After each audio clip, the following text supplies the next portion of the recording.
911 Good Samaritans. Hello, everybody, and welcome to the conversation. I'm David Schuster. Imagine that you're at a party with some friends, family, and somebody suddenly has a drug or alcohol overdose. What do? Well, most of us would naturally be inclined to call 911, get a ambulance there as quickly as possible. There's actually a law on the books in most states that if you do this, you can actually not be prosecuted or punished for being at a party or being around drugs. There's a law in New York now that has been around for 10 years, and there's an effort to extend it so that now this is something that is required to be taught in high school, so that all high school students are aware of this. And joining us to talk about this effort is Lucas Wentworth.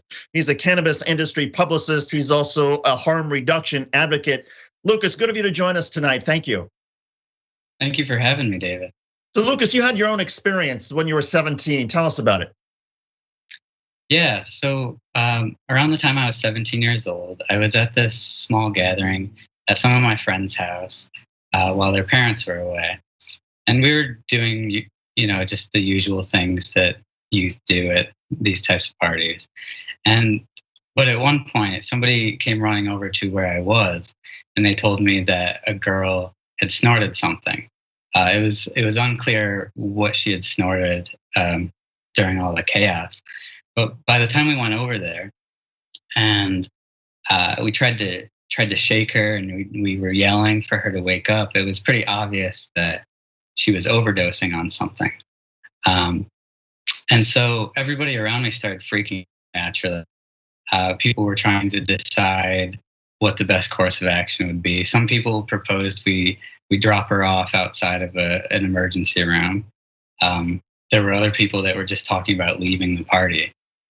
But I have the fortune of having a mother who is a social worker, and she had taught my brother and I about the Good Samaritan law, which passed in 2011, which essentially serves as a legal shield, as you were saying, for people to call 911 without fear of arrest if they or someone they're with is having a drug or alcohol overdose.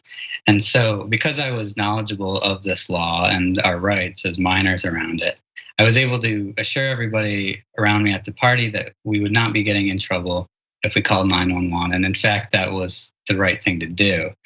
And it was a good thing that we did, because when the EMTs arrived, they gave her some Narcan or naloxone, which is an opioid reversing drug.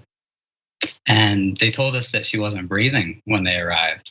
And she came to in the back of the ambulance, and they drove her to the hospital. But if we had done anything, if we had tried to drive her to the hospital or anything less than what we did do, she probably would have died.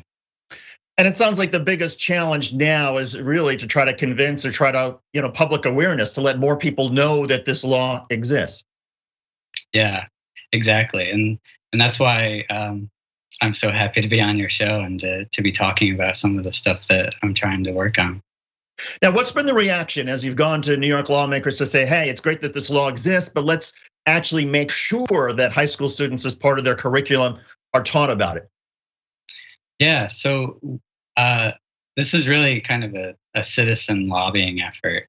I've been working on it with my boss at my public relations firm, Evan Nissen, who was actually an original lobbyist that was helping push through the original Good Samaritan law. And so he's been a really helpful force in guiding me through this process. This is the first time I've ever tried to push through legislation. And so we reached out to Assemblymember Linda Rosenthal, who represents a district in Manhattan. And her office, we reached out to her because she's produced progressive legislation around drugs in the past. And her office was really into the idea, and basically they got to work immediately writing this bill, which basically mandates that the Good Samaritan law is taught about in public high schools in New York State. It's called A6179 right now, and it was introduced in the Assembly in New York in March of 2021. And so far, what Evan and I are doing right now is we've been reaching out to other Assembly people and encouraging other people in our lives to do so, urging them to co-sponsor the legislation. And yeah, we've already gotten 2 co-sponsors, and we've gotten a number of organizations to write in letters of support to try to help us too. So far things are going pretty well, and we're hoping that it's reintroduced once the assembly session starts again soon. Has there been any resistance, any major obstacles with Republicans or people who don't want any sort of discussion of drugs or anything else in high school? So far, not yet. And we're hoping that we don't run into a lot of resistance, considering that the original legislation was passed bipartisanly and almost unanimously. Though, of course, things have changed a bit since 2011 in the political sphere. So nothing yet, but it's definitely something we're keeping in mind. And Lucas, how popular or how widespread are 911 Good Samaritan laws across the United States? Are there many states that already have this? Are there any other states that already teach this in their schools? Yeah, that's a good question. So far, we're not aware of anywhere that teaches about it in schools. This would be the first legislation of that kind. But there are Good Samaritan laws on the books in just about every state, though they vary widely in the amount of protection they offer to the caller and the overdose victim. And just to be clear, in New York, I mean, if somebody is underage and they're involved in alcohol or drugs, it doesn't matter that they're younger than 18. If they call 911, if they're at the scene of what would ordinarily be considered a crime, as long as they're doing the right thing, they are protected, correct?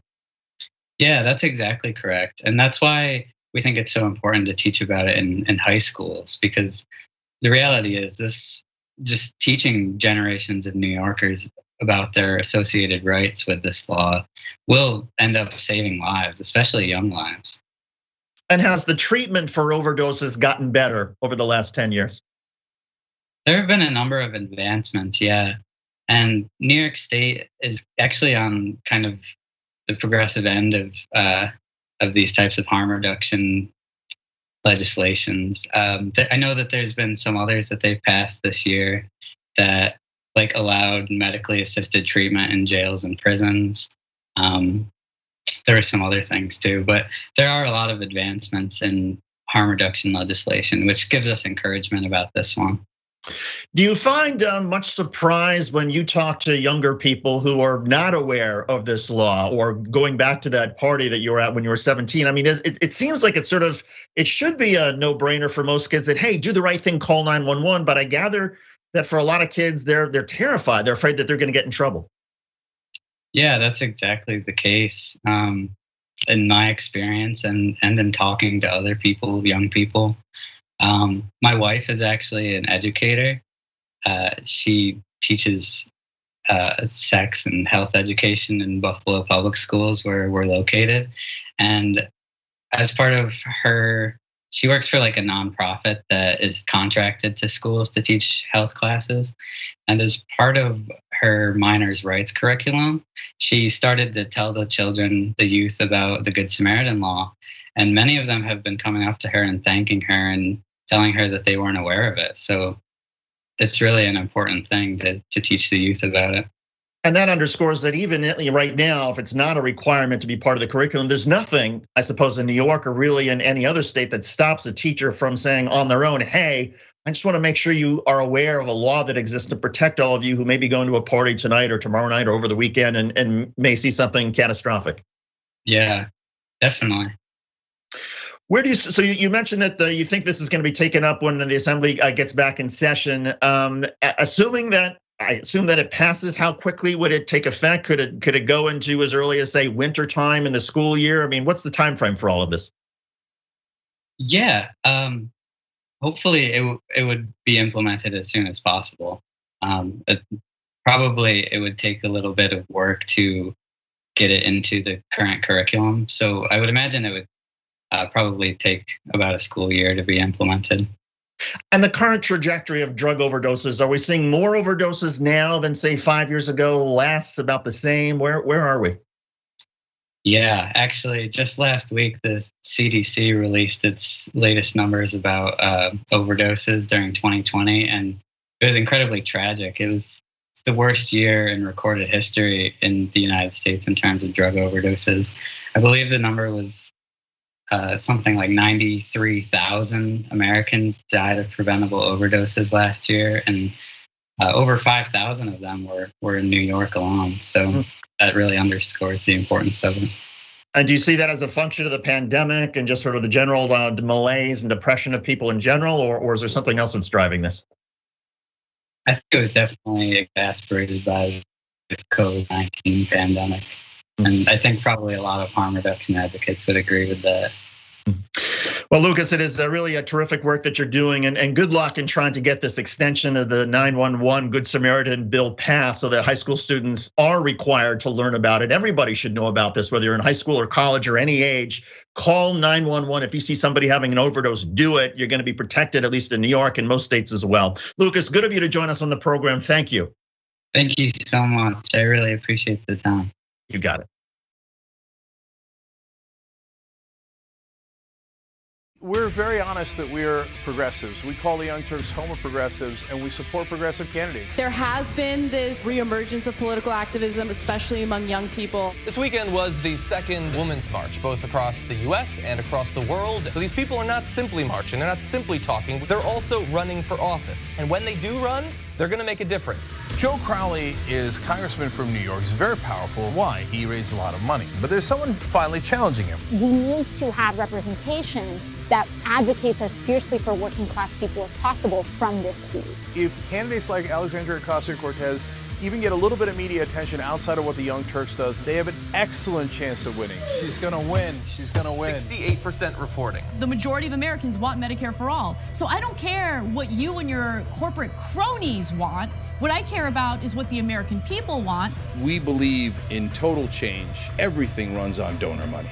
And that is what we will fight, and that is exactly why they don't like us. We're having fun. It's election night. Alexandria Ocasio-Cortez has defeated Joe Crowley. Here we go again. Ladies and gentlemen, we got him. Down goes Crowley.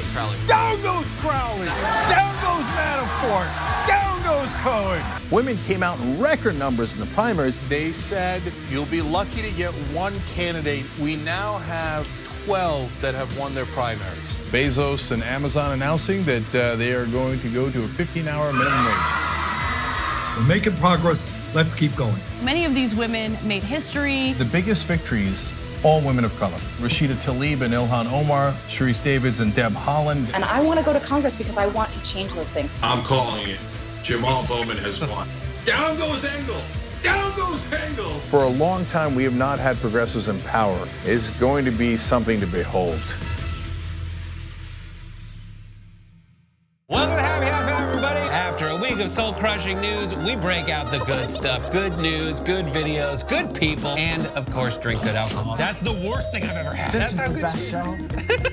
Full disclosure, we did do a shot right before the show began. It says, Let's flamingo. Flamingo. The reason you had trouble with that word is it's not a word. Okay. This is the one of everything. I've got a rash. Could I just put it on that to see if it'll take it off? What did you used to think this was? Bull piss. Drink it, swallow it, spit it. Oh, that's needed after a day like this. Cheers to Brett Ehrlich. Climax. Uranus smells like farts. Because of course it does. This is the worst sketch ever of a perp. But guess what, ladies and gentlemen? They found the guy. This is Sophie's super happy dog story of the week. This dog is so precious and deserves the world. I'm just not drinking that beer. Here's my dog. This is Onyx. Yeah, I would just say that he's exotic because he's not your traditional dog. Still 12 out of 10 because they're all good. Well, if that made you happy, just wait till you see the best thing ever of the week. There is a woman who moves like a horse. Why do I want to go home and like try this? We're actually going to show you the running butthole challenge right now. What's happening? No, that's just wrong. Every way. And we'll see you next time. Hey, Dave. As you can probably see, Skype froze. Frozen crashed. You know, I'm watching that documentary on the Vietnam War, and there was a TV journalist in the middle of some tiny little village in Vietnam doing live TV as the soldiers were burning the Vietnamese huts, and it didn't crash. And that was 1965, and he was in Vietnam.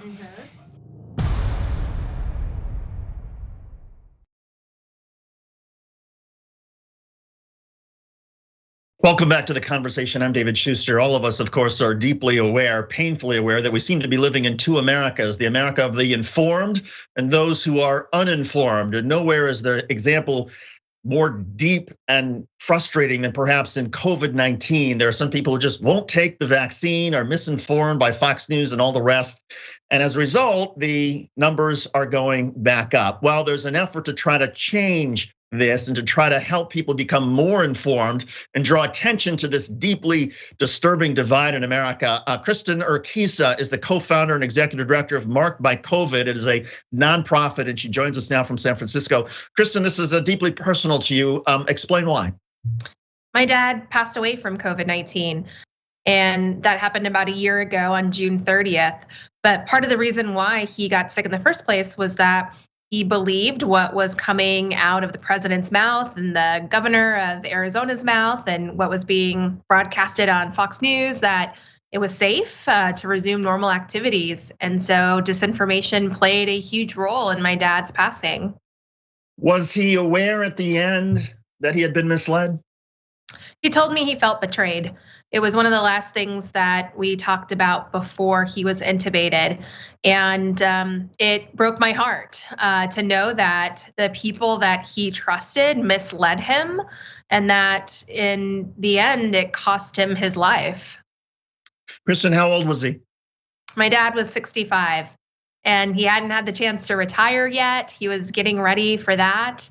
He was in the prime of his life and did not consider himself old by any stretch of the imagination. He was the life of the party and a wonderful guy who did not deserve what happened to him. We are so sorry about what happened to your dad. How did you essentially come to terms with the grief and be able to sort of turn yourself towards the greater good of helping people based on this horrific experience that you've had in your family? It's a great question. I co-founded Marked by COVID because, my dad, while his story was tragic, I could tell it wasn't unique. This was happening to people all across the country. And I needed to be able to, raise my voice in order to help other people, to slow the spread, and also to really, point out the leadership failure, the policy failure, and the disinformation failure that was fueling the pandemic. And that's what I've been doing for the last year. For the last couple of weeks, we've seen a growing number of Fox News personalities who seem to cast doubt on the vaccine and the coronavirus now come around and say, well, yeah, we believe in science, said Sean Hannity, and others who say, yeah, go ahead and take the vaccine, said Steve Doocy. What do you make of the sort of the way they've come around, and is it too late? I mean, I think that this is a strategic move on their behalf. I'm sure that their sponsors, investors are breathing down their necks because it's become clearer and clearer just the huge role that media outlets like Fox plays in fueling disinformation. And this isn't unique to the coronavirus. This has been around for a really long time. And I think the virus, like exposing the huge health inequities that exist in our system, are also exposing the deepness of disinformation and the complicit actors like Fox and Friends.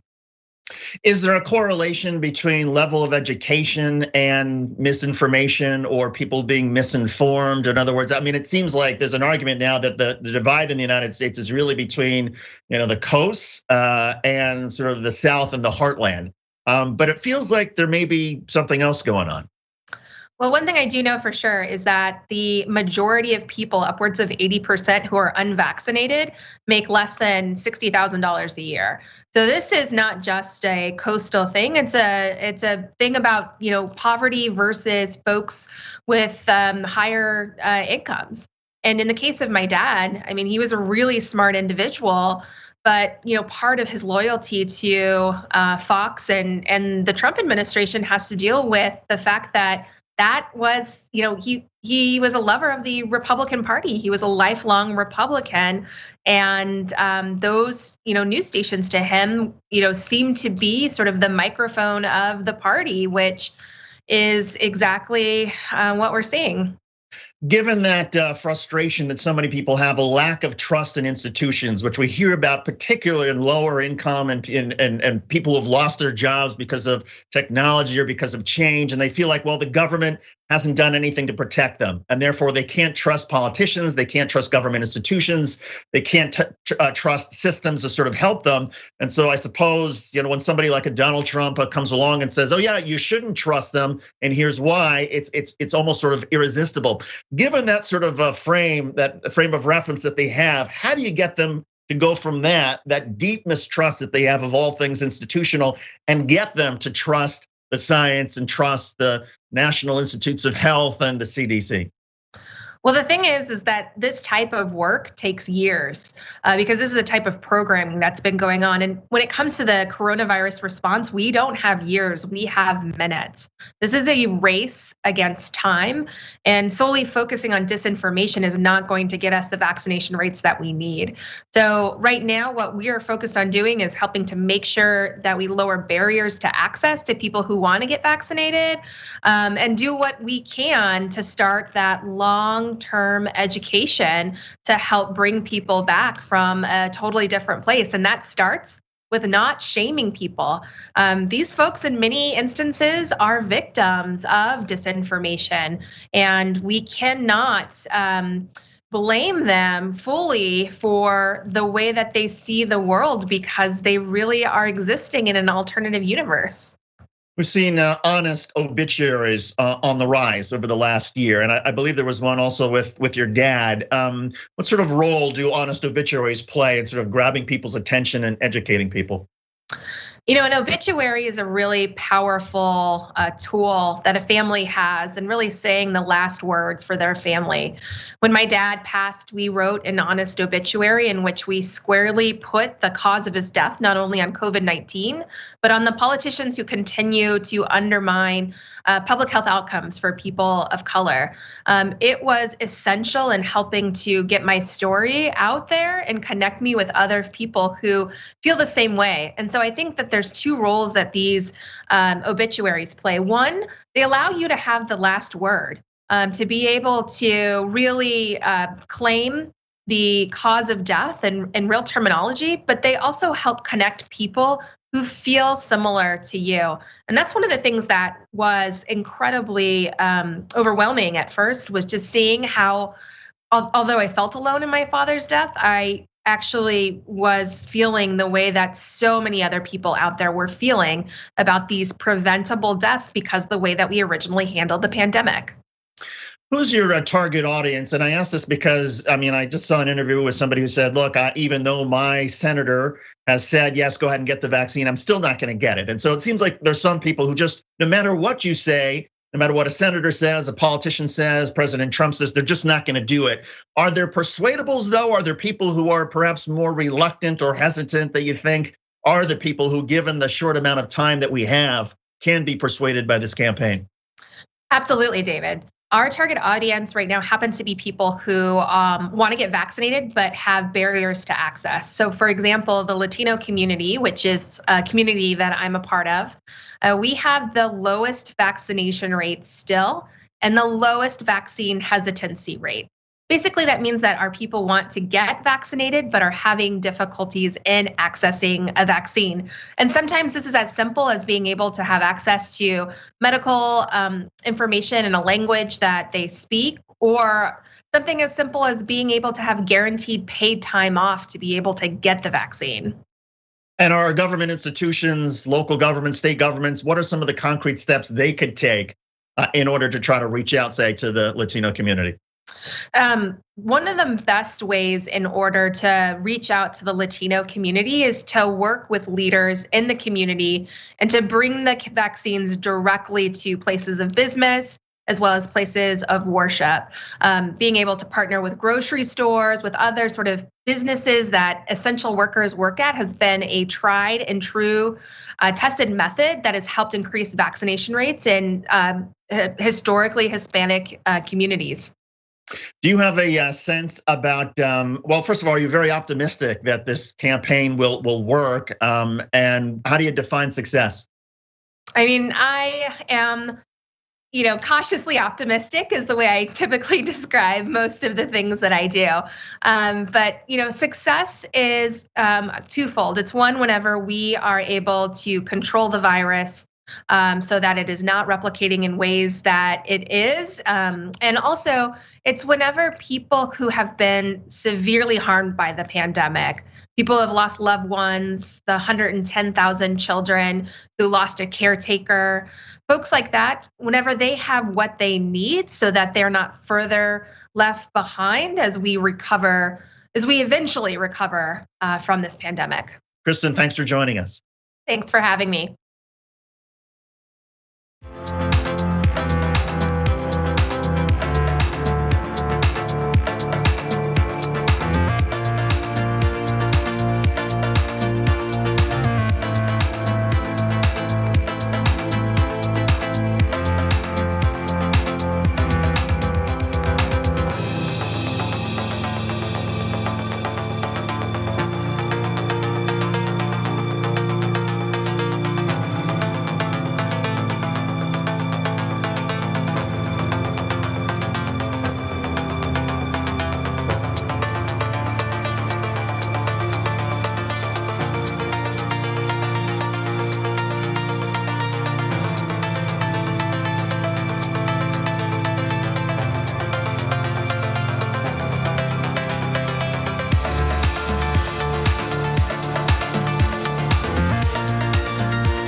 All right, well, the Young Turks, Cenk Uygur, Anna Kasparian with you guys. We've got a gigantic show for you all, and as usual, taking on everybody and giving you guys real information. Speaking of information, there's a couple of stories in today's show that are totally unrelated, but both about disinformation, and it is spooky stuff. So, with that fun note, let's get started. Let's get started. I want to start off with an important story involving the worker strike for Frito-Lay. I got electrocuted. I was taken to the ER, but the emergency room they took me to was 45 minutes away. I had to pay for that out of pocket too. Didn't have the money to do that. So guess what? I borrowed money or used credit cards or whatever I could. I even took money out of my kids' piggy bank.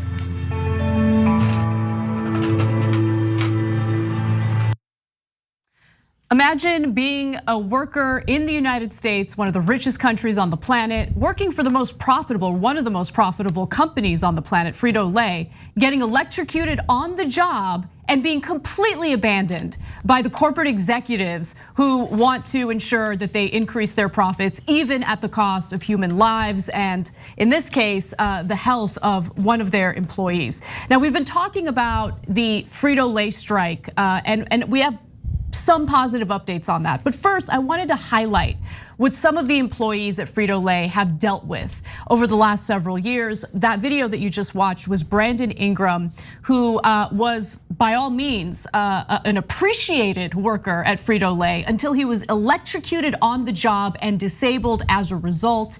The situation got so bad that his family had to essentially make adjustments in every single facet of their lives. Take a look. Removed 2 of the discs in my neck because they were bulging into my spinal cord.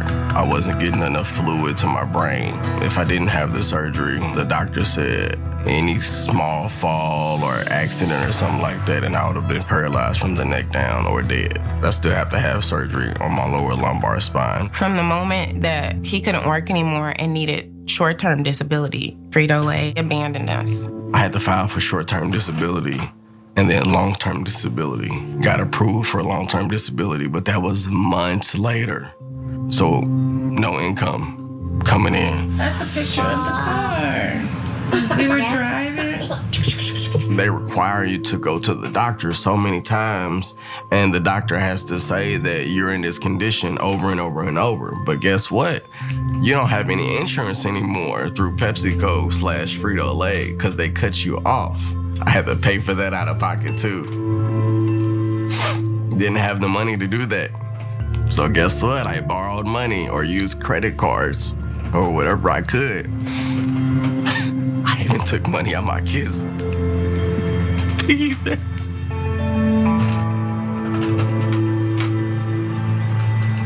We had to take from our children to live.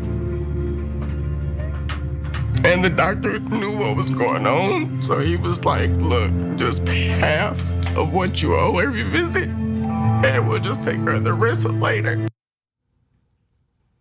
Now, the Ingrams have decided to file a lawsuit against Frito-Lay, and I have one other video to show you in regard to how Frito-Lay responded to that lawsuit. Then I'll give you some updates on this workers' strike. But Cenk, I wanted to give you an opportunity to jump in and comment on that awful video and situation. So we're gonna get into details of the strike and why they did that. And this is just one of the cases, but I wanna comment on this case in particular first.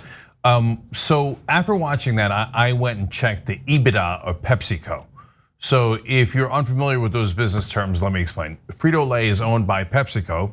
It's a much larger corporation.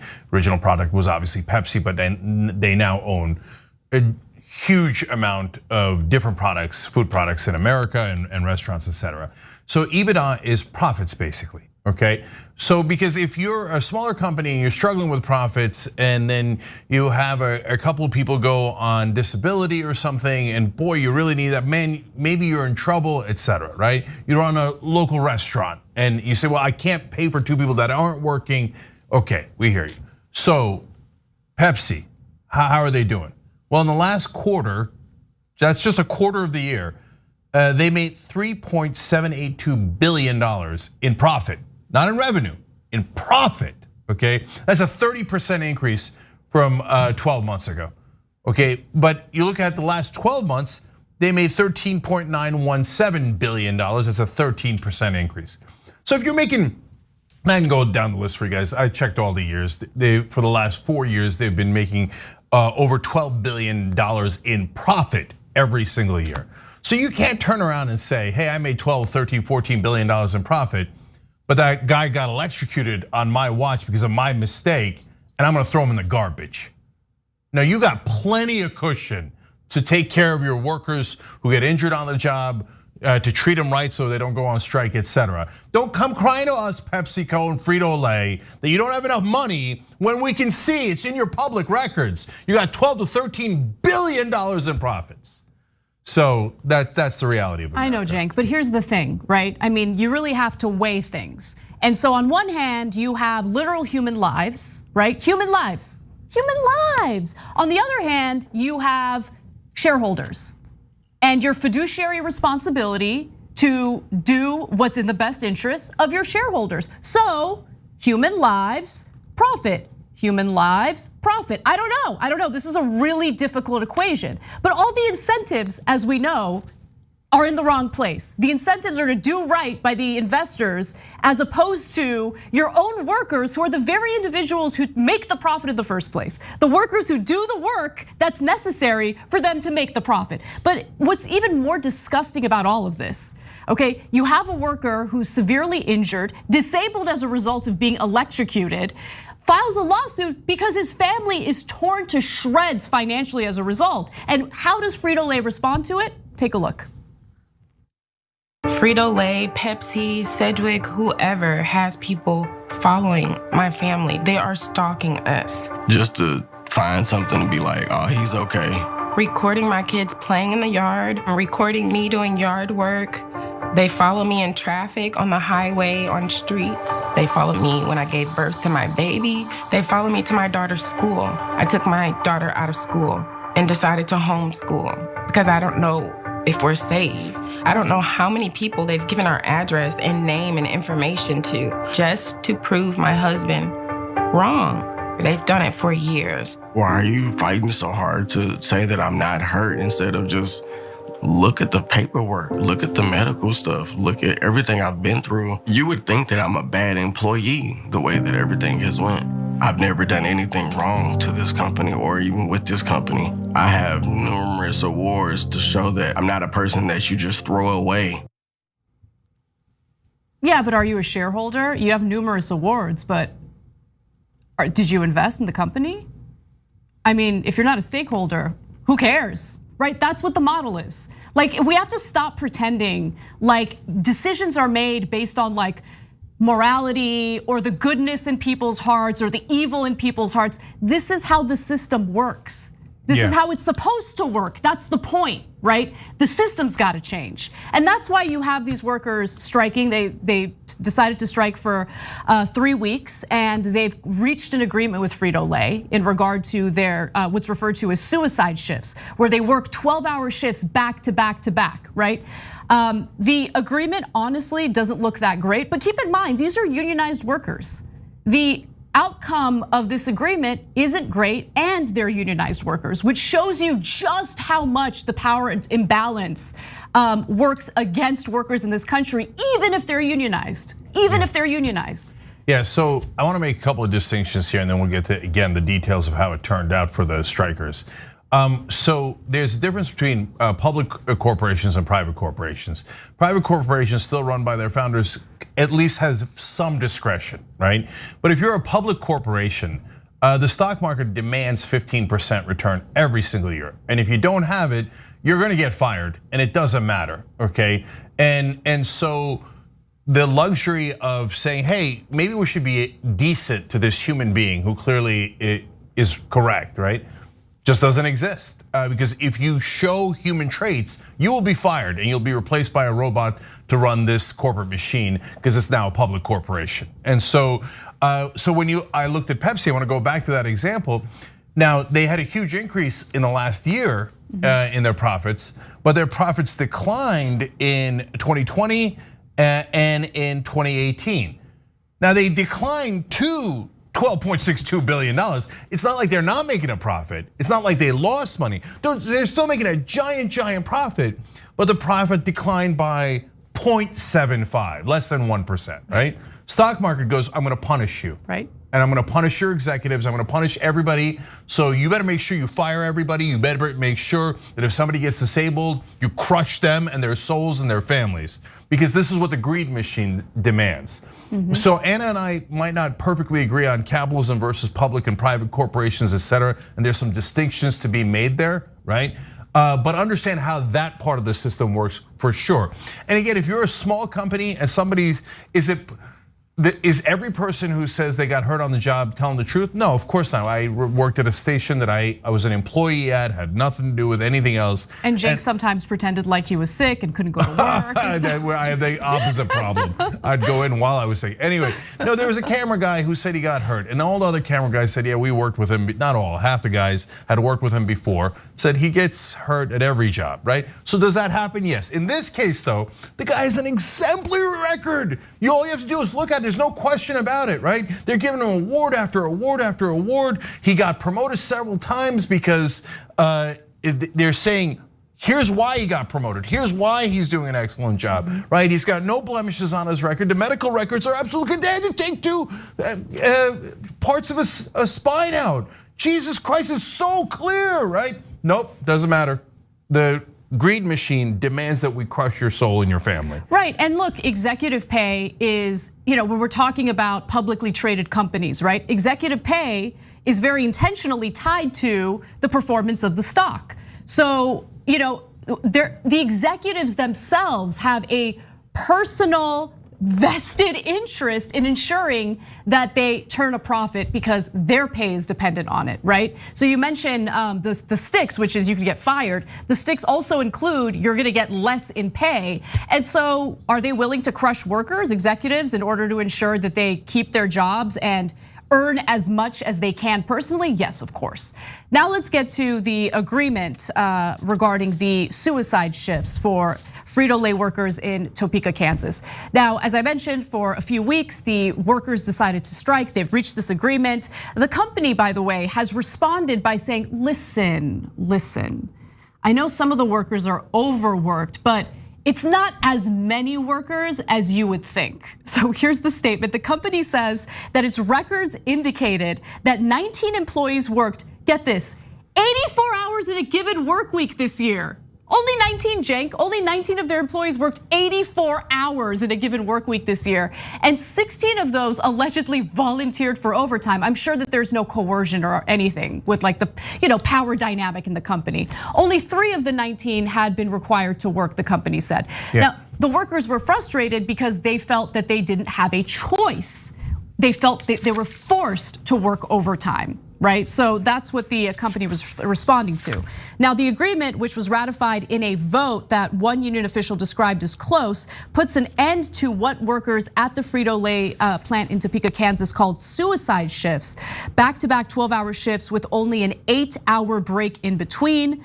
The new contract guarantees 1 day off a week for workers, does away with forcing workers to take the suicide shifts and increases wages.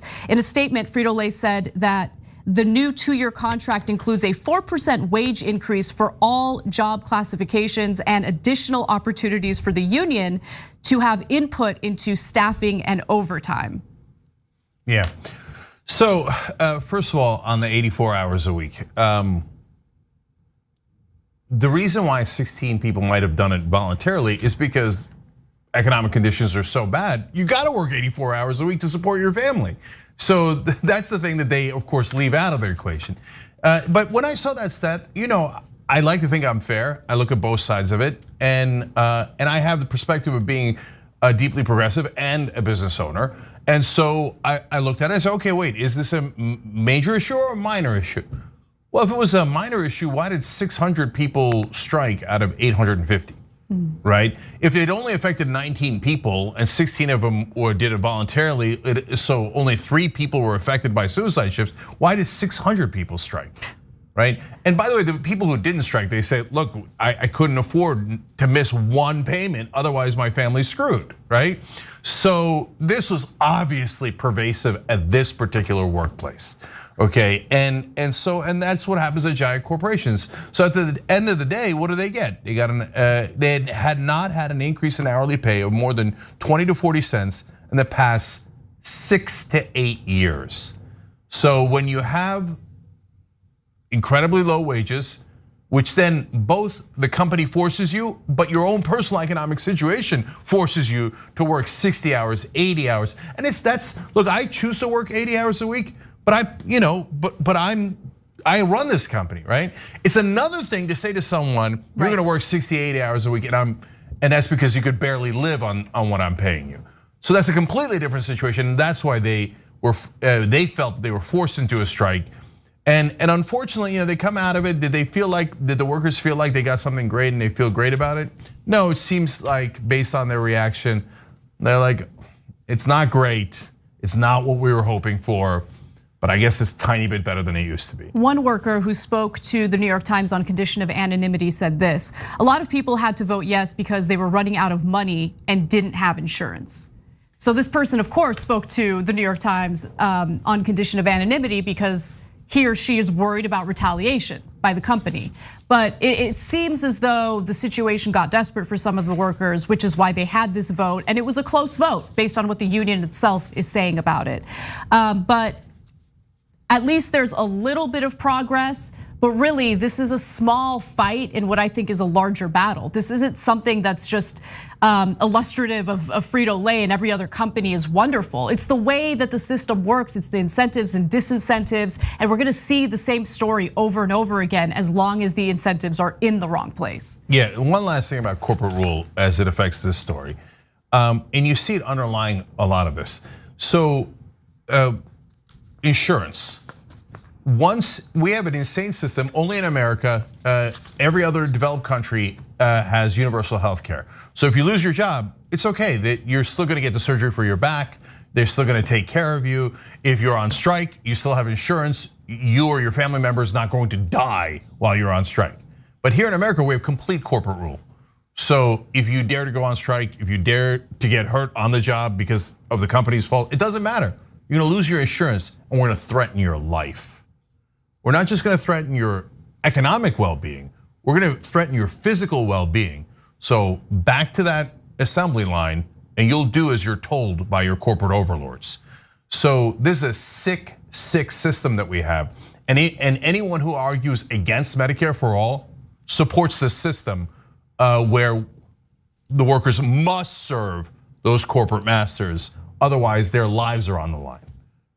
I'm gonna say one final thing, just because I gotta get it off my chest. That video of him crying about taking money out of his son's or child's piggy bank, man, that really got to me out of like everything that was in that video, because I don't personally know what that feeling is because I don't have kids, but I know what it's like to feel like a failure. I can't imagine what that's like when you feel like he hasn't failed anyone, right? But he's put in a situation where he feels like a failure because he has to take from his children's future just to take care of himself. Like, I can't imagine that kind of pain. Like, we live in the richest country in the world. No one should feel that kind of pain and suffering. No one, period. I just had to get that off my chest. It's been on my mind all day ever since I saw it. Thank you for saying that. I thought, of course, about the same thing because I have kids, and I thought, oh my God, it would break my heart into 1,000 pieces if I take money out of their piggy bank. It's soul crushing. But one other thing that was personal in that story, if you watch the longer video of that couple, he's a veteran. So the wife says he dodged bullets and bombs in other countries for ostensibly for freedom, right? And do we have freedom here? Do we? Or do we have to serve those public corporations, all of us? Otherwise, when you actually get hurt because you got electrocuted on the job because of their fault, all of a sudden you lose your health insurance and you have to break into your kid's piggy bank. Is that really freedom? No, if we want to fight for freedom, we don't need to go to Iraq or anywhere else. We need to fight for freedom here, and that's to liberate ourselves from corporate rule. By the way, if you're wondering how, you have to get the government to actually protect its citizens. The government's supposed to protect us through the military, the police, fire departments, etc. They're also supposed to protect our lives through health insurance and through holding corporations accountable, which doesn't happen, of course. And the reason we have corporate rule is because we have money in politics. So corporations just buy all of our politicians and the mainstream media. So that's the reality of this. And what you saw there in that video is the consequence of those political decisions that were made. When we come back from the break, we'll talk about how some of the vaccine disinformation gets out there and how there are nefarious figures behind the scenes literally paying for that disinformation to get out there. Come right back, we'll share that story and more.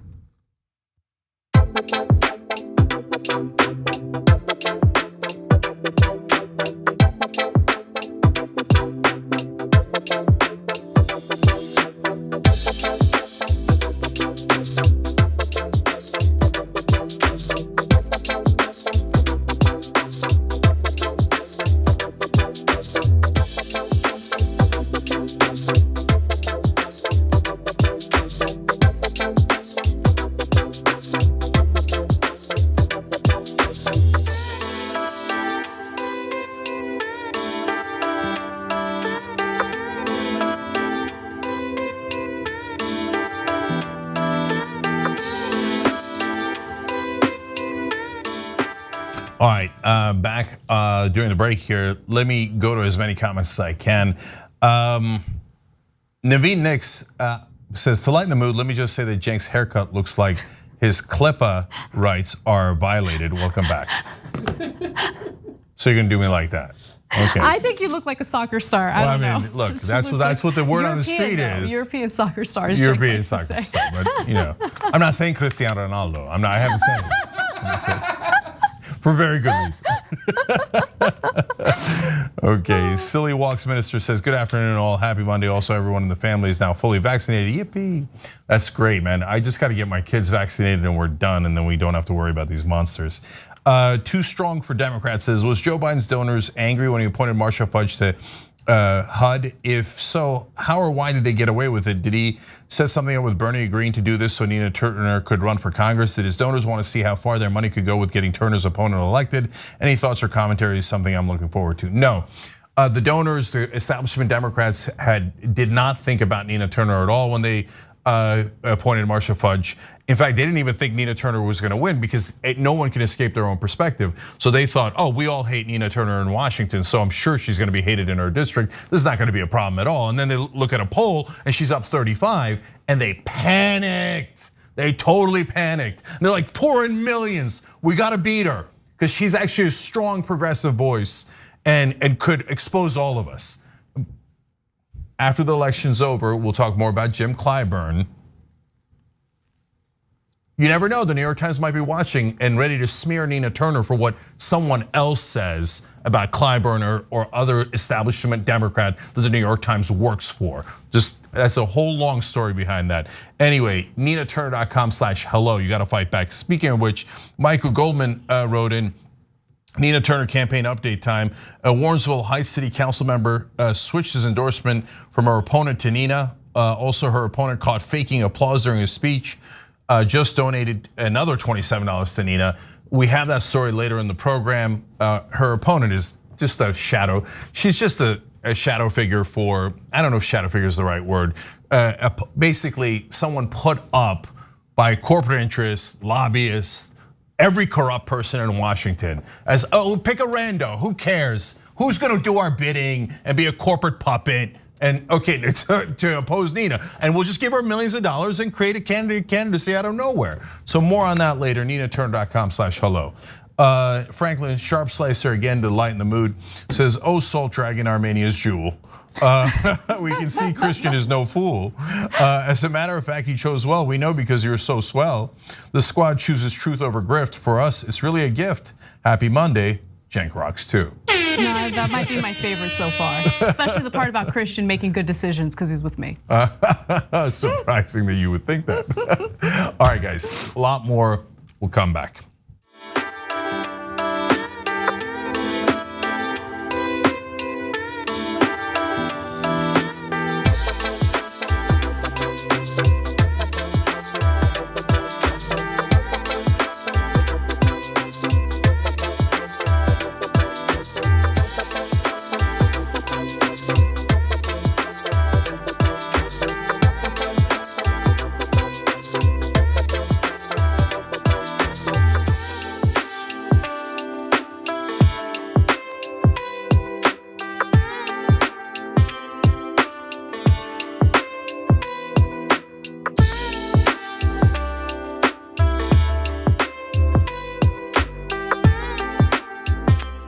right, back on the Young Turks. Cenk and Anna with you guys. So many more stories, so let's get to it. All right.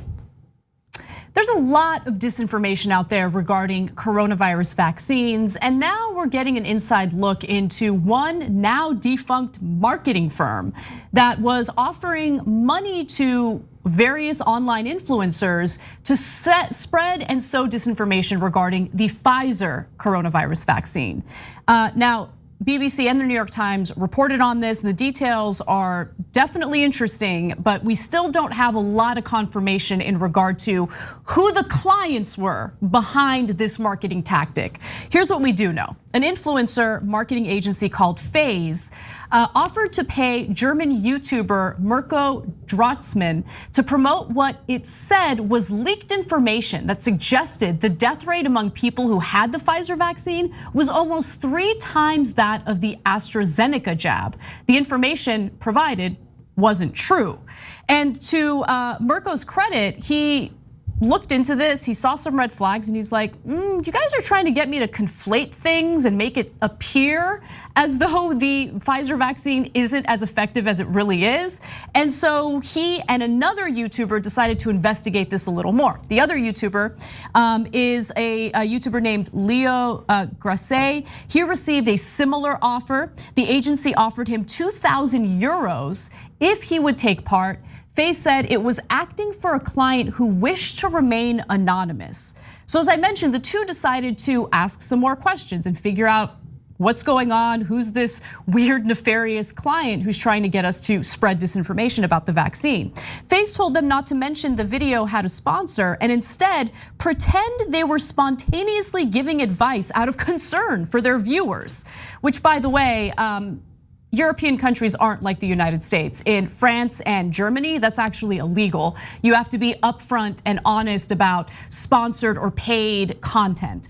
And then, Phase's brief also told these influencers to share a story in French newspaper Le Monde about a data leak from the European Medicines Agency. The story was genuine, but didn't include anything about vaccine deaths. But in this context, it would give the false impression that the death rate statistics had come from the leak. So basically, covering a story in a way that conflates two things to basically misinform viewers and make them think that more people had died after taking the Pfizer vaccine.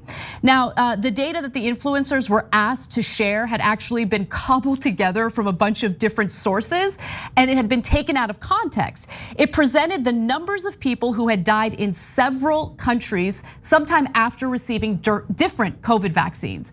But just because someone dies after having a vaccine doesn't mean they died because they had the vaccine. Like, they could have died from a car accident, right? It's like a database of people who had gotten the vaccine and then for one reason or the other, it doesn't state, had died after getting the vaccine. But there's no causation, right? You could you could say that there's a correlation, but the correlation means nothing. You have to show causation that the vaccine is what led to the death, and that is not what the data proves. So I think the source of the disinformation campaign and the purpose of the disinformation campaign is the more interesting part of the story. But I do want to tell you about the disinformation itself. So as Anna was referring to, first way that they trick you is they make it seem like it's because of the vaccine, but they never actually say that. And so you have to be really, really careful. So for example, let's say that somebody, 100 people had taken the Pfizer vaccine and 4 people died afterwards, but they didn't die of the vaccine at all. 2 died in a car crash, somebody died of cancer, the 4th one died of a heart attack. And they say, after taking the vaccine, 4 people died. And you're like, whoa, oh my God. It's so misleading. That's why you have to be really, really careful. But there's a second layer of misleading. They could say, now, in the first trials of the Pfizer vaccine, for example, 4 people died after the vaccine. But after they expanded the program, 40,000 people died. Well, if it's 4% and you gave it to 100 people, 4 people died. Again, not because of the vaccine. Well, if 4% normally die, I'm just making up numbers here as a hypothetical, right? Well, if you give it to 1 million people, 40,000 people will die after the vaccine because of car crashes, etc. So it's 2 layers of deception there. And it's so easy to trick people because when they see and they read, after the first round of the vaccine, 4 people died, you're already worried. But after the second round of the vaccine, 40,000 people died. I mean, you're in a panic, right? Right. Because you didn't see the important context and they kept it from you. And by the way, I will note here, this is not just some new disinformation campaign from these nefarious forces. So we'll explain that in particular here in this story. But Fox News does this on a regular basis. But I'll be honest, mainstream media does this on a regular basis too in other contexts. So sometimes they do great reporting as they do in this case. But when you go to Medicare for All, New York Times will tell you that, the system costs $32 trillion. And they'll leave out that it saves $34 trillion. So the information they leave out is just as important as the information they put in. So be careful whenever you're reading anything. Right, exactly. And framing things in a way to intentionally conflate two different stories and spread this lie that people are dying from the Pfizer vaccine. I mean, that's the intention here. It's to confuse viewers or listeners and make them think that the Pfizer vaccine in particular, in this story, is somehow dangerous compared to the AstraZeneca vaccine. So the influencers, by the way, were also provided with a list of links to share, as I mentioned, dubious articles which all use the same set of figures that supposedly showed the Pfizer vaccine was dangerous. When Leo and Mirko exposed the phase campaign on Twitter, all of those articles, except the Le Monde story, disappeared from the web. Gee, I wonder if they were nefarious or not, or if they were legitimate news sources. No, of course, the minute they're caught, they're like, get rid of the fingerprints. Now, unfortunately, there were some YouTubers who took the bait. I mean, think about it. You're talking about young people, they're making content, someone approaches them with money, and it's easy to lure people in with that, right? So I don't want to be too hard on them because my guess is maybe they didn't dig deep, maybe they didn't realize what was going on. By the way, Anna, just to back up what you're saying, the two people that took the bait didn't appear to be in the news business. Right, so it might have been easier to trick them. Now, there are folks who are in the news business in America who take the bait anyway. Exactly. But that's a different story. Exactly, yeah. So the ones that we're talking about who did take the bait, one of them does videos about cars and dating. The other one is a prankster, content creator, right? So they're not in the news industry, and so they're particularly vulnerable to these types of disinformation campaigns. And by the way, why did they take it? Money. Yeah. They offered a lot of money to put this information into their videos. Now let's talk about who's behind it, or at least what we know regarding who's behind it. So what's FaZe? Well, it turns out that FaZe is part of AdNow, which is a digital marketing company registered in both Russia and the UK. Am I allowed to say that? I hope that doesn't trigger anyone. Okay. Oh my God, you said the word Russia, Anna. Russiagate, Russiagate, Russiagate. I know, it's. Turn off your mind, everybody. If you're right wing or you're alt left, turn off your mind. The word Russia has been spoken, so you can now ignore the rest of this. It's McCarthyite. I should have offered a trigger warning, but it is in fact registered in Russia and the UK. But that's all we know so far, right? Now, remember, Russia has its own vaccine, the Sputnik vaccine. There's a possibility that maybe the disinformation campaign is an effort to hurt the Pfizer vaccine in order to increase the usage of the Sputnik vaccine. I don't know. Right, I'm just giving you potential reasons for what's going on. But here's what we do know. One of the directors for the British arm of AdNow got into contact with the BBC. His name is Evan Tolliday. And Tolliday said that he had very little to do with FaZe, which he said was a joint venture between his fellow director, a Russian man named Stanislav Fisenko, and another person whose identity he didn't know. Yeah, and so by the way, so they've got their headquarters in Moscow. They open up this branch in the UK with this guy, and they say, okay, here's your one contact, this Russian guy from Moscow, and then as soon as they get in trouble, they shut everything down, okay? And when, I don't know if the British guy that was their partner ever asked the question, or he just won't tell the press, I don't know that part, but all the companies involved will absolutely positively refuse to disclose who the other partner in this venture is. So, and that partner is in Russia. Turn off your minds, turn off your minds. Okay, now as you're gonna see, this story isn't about Russia. There's disinformation campaigns coming out of China, Bolivia, Israel, you name it, okay? And India, and Mexico. And by the way, one unifying thread is almost all right-wing governments, okay? And money and power are at stake. And so, and by the way, if you're saying, Venezuela is another one. But did the left-wing government that has the power there do it? No, it's right-wingers that are trying to destabilize the government in Venezuela and Bolivia. Originally, when Bolivia was left-wing, right? Now that it's right-wing, they wanted to maintain the right-wing power in Bolivia. It turns out being against right-wing authoritarian governments everywhere is the correct thing to do, instead of just saying, hey, I don't like American imperialism. But when other countries do right-wing authoritarian governments, yay! Yeah. India is a huge culprit in this, by the way. Modi's government it practices this for different issues on a massive scale. I guess a small silver lining was that the disinformation campaign by the right-wingers in Bolivia didn't work. And when they held elections, the right wing got voted out. So it doesn't always work. But in the case of a global pandemic, okay, where we're already experiencing vaccine hesitancy, we can't afford to allow this kind of disinformation to flow through the media, whether it be through independent media, through YouTube influencers, or corporate media. We need to encourage people to get vaccinated, and the actual data speaks for itself. For anyone who questions the efficacy of the Pfizer vaccine, the Moderna vaccine, Johnson & Johnson vaccine, please look at the hard data. Don't just watch random, don't even take our word for it. Be an advocate for yourselves. Please get vaccinated. Keep yourselves and your families safe. These stories about people on their deathbeds regretting not getting vaccinated are heartbreaking. I don't care what your political ideology is. Please be an advocate for yourselves and do the right thing. Get yourself vaccinated. Guys, this story in and of itself is already disastrous because it's literally leading to people's deaths. But the bigger story is about disinformation overall, and a mountain of disinformation already exists, and another giant wave is coming because now everybody realizes it's so easy. It's so easy to pay off influencers and to funnel them money somehow. And there's so many different ways to do it. And sometimes the more sophisticated operations come from the actual governments themselves. But now they realize, we can outsource it. People always want to make a buck. So we can get a front company to pay off influencers, or just create social media and then push it out.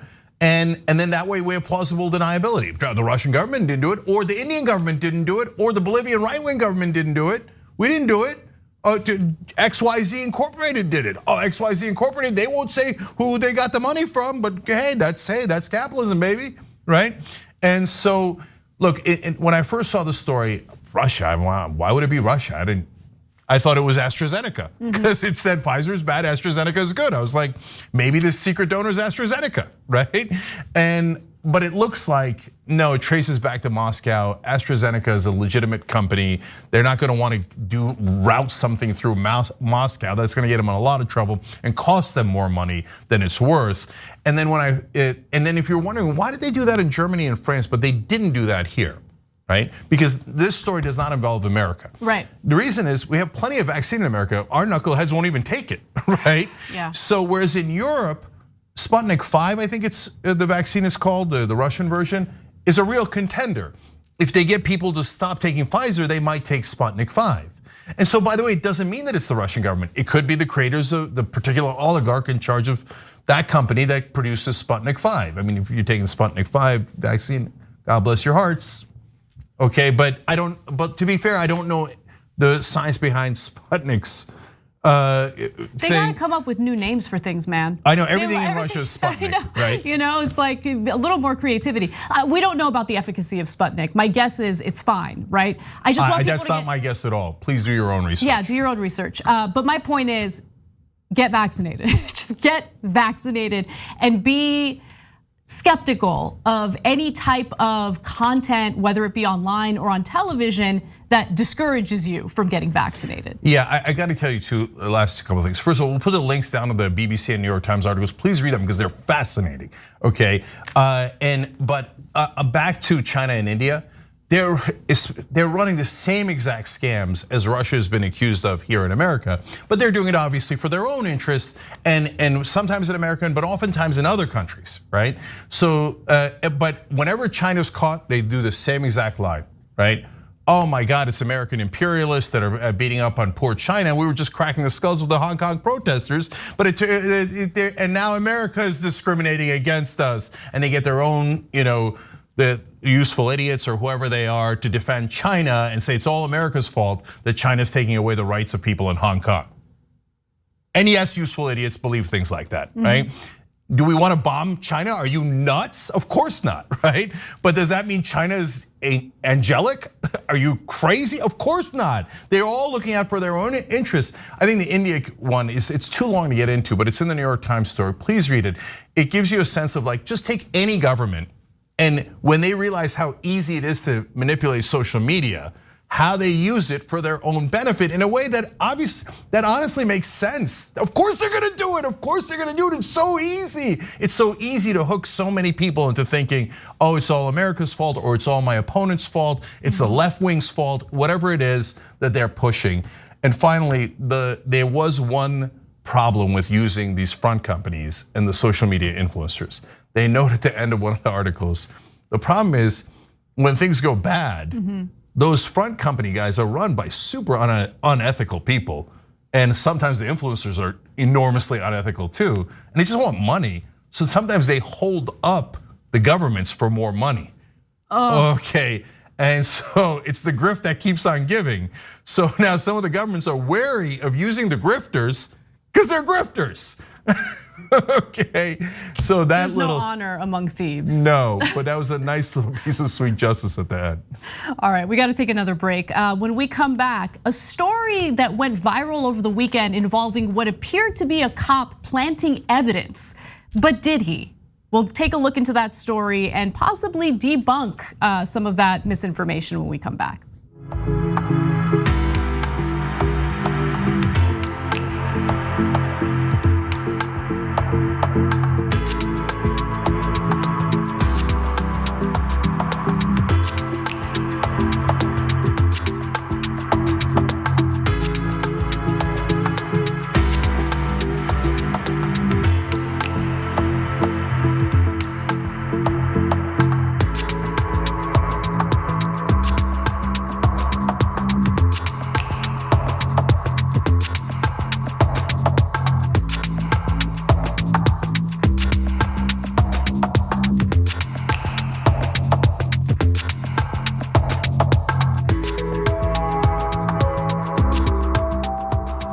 A couple programming notes, guys.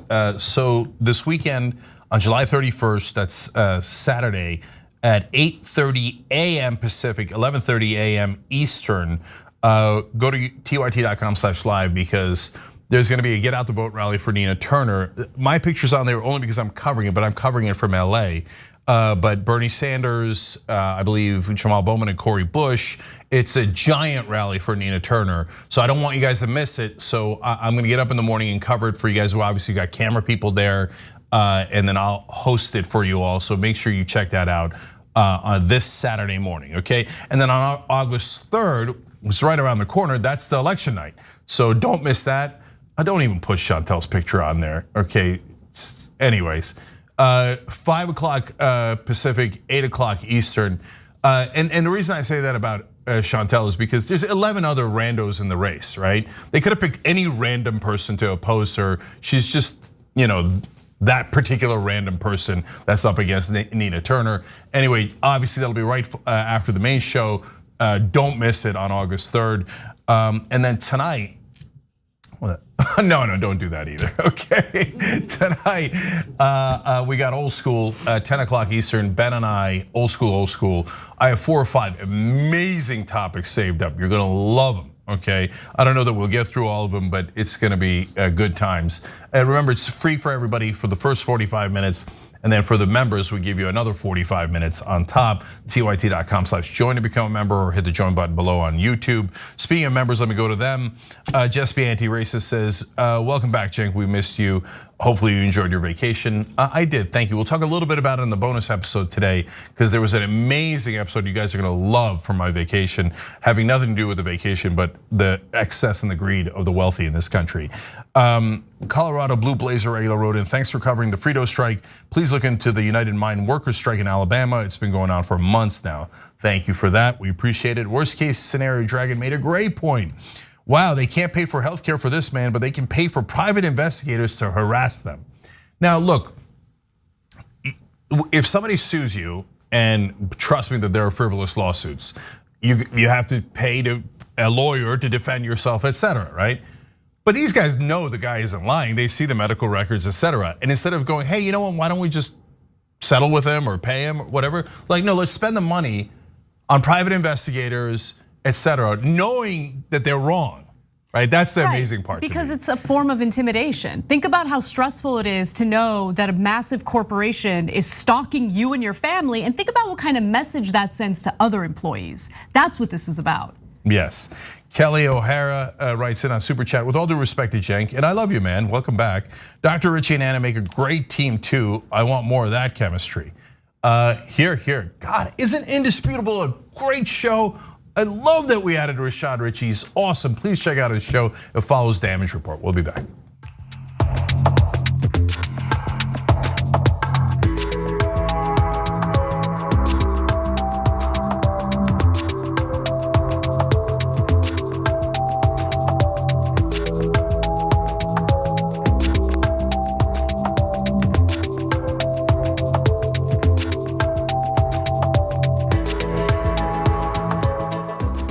Back on TYT, Cenk and Anna with you guys. Anna, take it away. All right, well, let's get to our next story.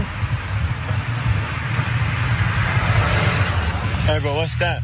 What's what? That you just threw in here. What word? I got you on camera, bro. I got you on camera. We're all good. Hey, bro, you just threw that in here. Yeah. What you just watched was a video that went viral over the weekend. It appeared to show a cop throwing evidence or planting evidence inside the car of a person he had pulled over. Now, I want to give you some more detail into what happened. This took place in Wisconsin. The cop is from the Village of Caledonia Police Department. Okay, that exists. And it looks bad, right? I saw that, it infuriated me because we've covered stories in the past of police planting evidence either in people's jackets or in their cars. But I looked into it a little further. First, the police department released a statement about this saying, we've got body cameras, we're gonna investigate this, and it appears that they have. Now, before we get to that though, let's go to one more video of the incident, kind of showing the baggie in slow motion.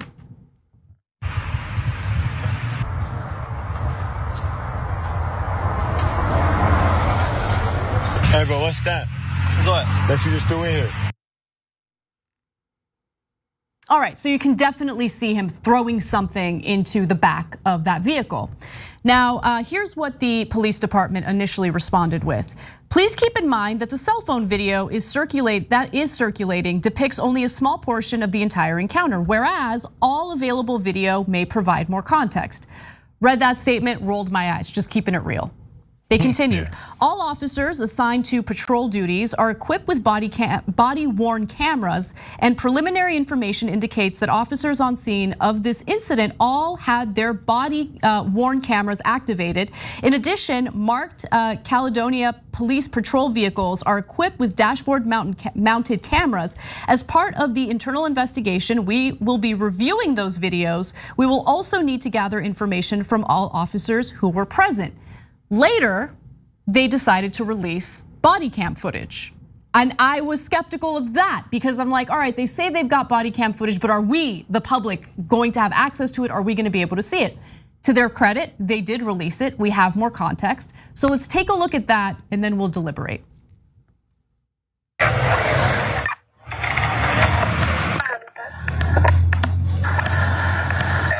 got specks of green, you're good to search if you need to.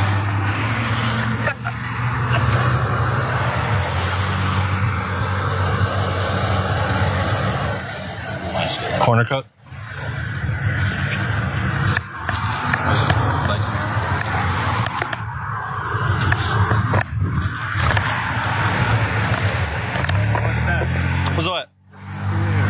What word? I got you on camera, bro. I got you on camera. We're all good.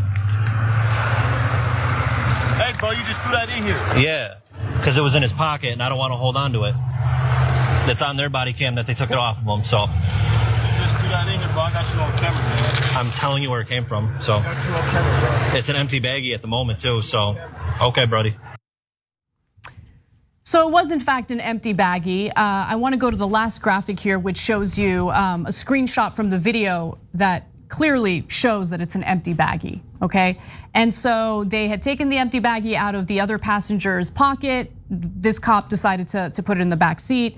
And the cops also said, or the reporting on this indicates police removed the driver and rear passengers before the video began. They also searched one of the rear passengers and found an empty corner tear of a plastic baggie. The same empty corner tear from the video, Bosch, that's the police chief, says did not contain any or an illegal substance. This type of packaging is common or a common method for holding illegal drugs, but it was empty. So no one got in trouble for the empty bag, but it's easy to understand why people would think that they're trying to plant drugs in the car. Yeah, it's possible that everybody here is innocent. So let me break it down a little further. So number one, when police say, "Oh no, trust us, we have body cam footage," or we can't release the body cam footage, but we're right.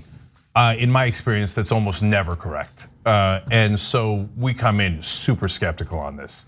But the key piece of evidence is that they immediately released the body cam footage.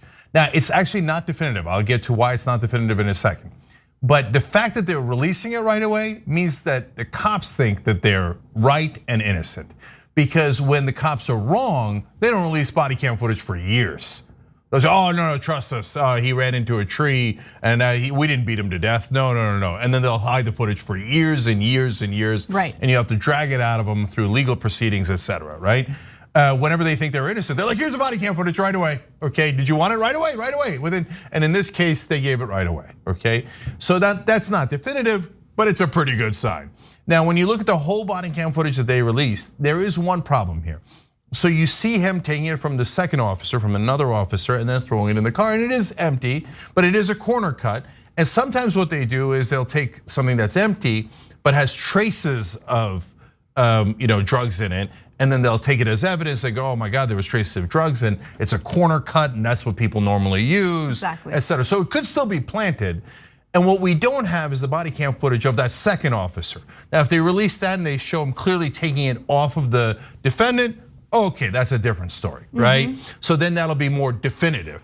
As it is, there is that missing link in the chain of evidence. Exactly, right? Yes, you're right about that. So you're right in noting that it's not definitive. I do applaud the cops for releasing that body camera footage promptly. From the body cam footage that I have seen, you're right. I haven't seen them take that baggie from someone else. I would argue though, if they're trying to plant evidence on someone, they would probably do it with a baggie full of something, right? But I do hear what you're saying. Yeah. Like they do sometimes argue, well, I mean, it's an empty baggie, but there was drug residue in it. Yeah. I suppose, I don't know how planting evidence goes, but from what we've covered in the news, it seems like when they plant evidence, it usually does have some drugs in it, and this one was clearly empty. Okay, but the last thing here is, at the same time, don't think that the guys who released the 14-second video are bad guys either. Because it might be from the guy's perspective in the car. Think about it. You're sitting in the car, they took away the driver, and a cop comes in and throws in a bag. Right. You have no idea where that bag came from. I'd have the same reaction. I'd have the same reaction as the guy in the car, right? So, and I'm glad he taped the cop, and I'm glad he saw him throwing something in, and he might genuinely think they planted it when they didn't, right? Right. And so the jury's still out on this because we don't know where the second cop got the bag from, right?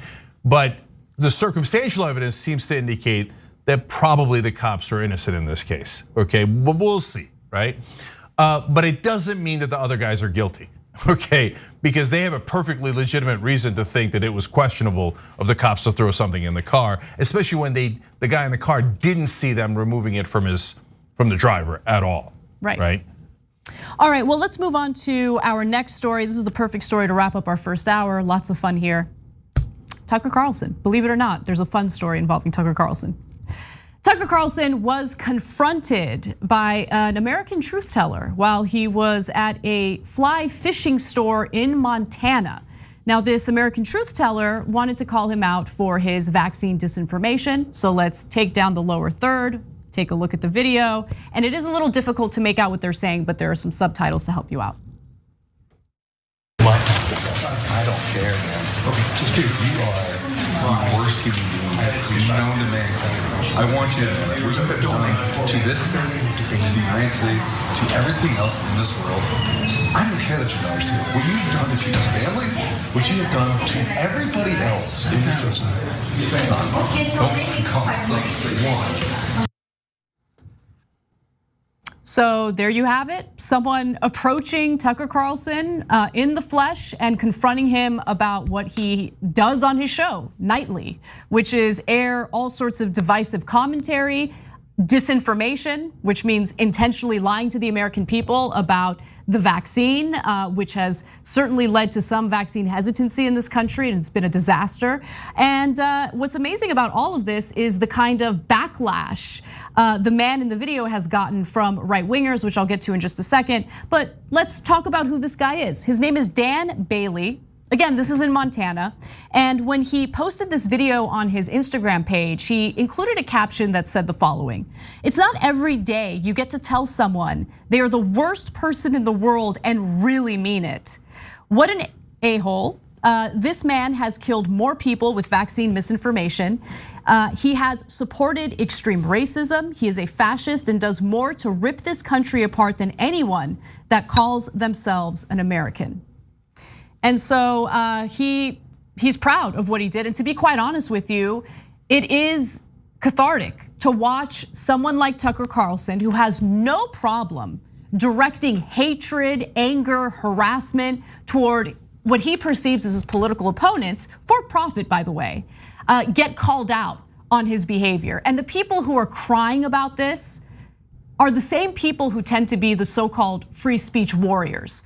People like Dinesh D'Souza, who whine about protests toward right-wing speakers on college campuses, but then turn around and argue, I'm not even kidding you, that Bailey should be arrested.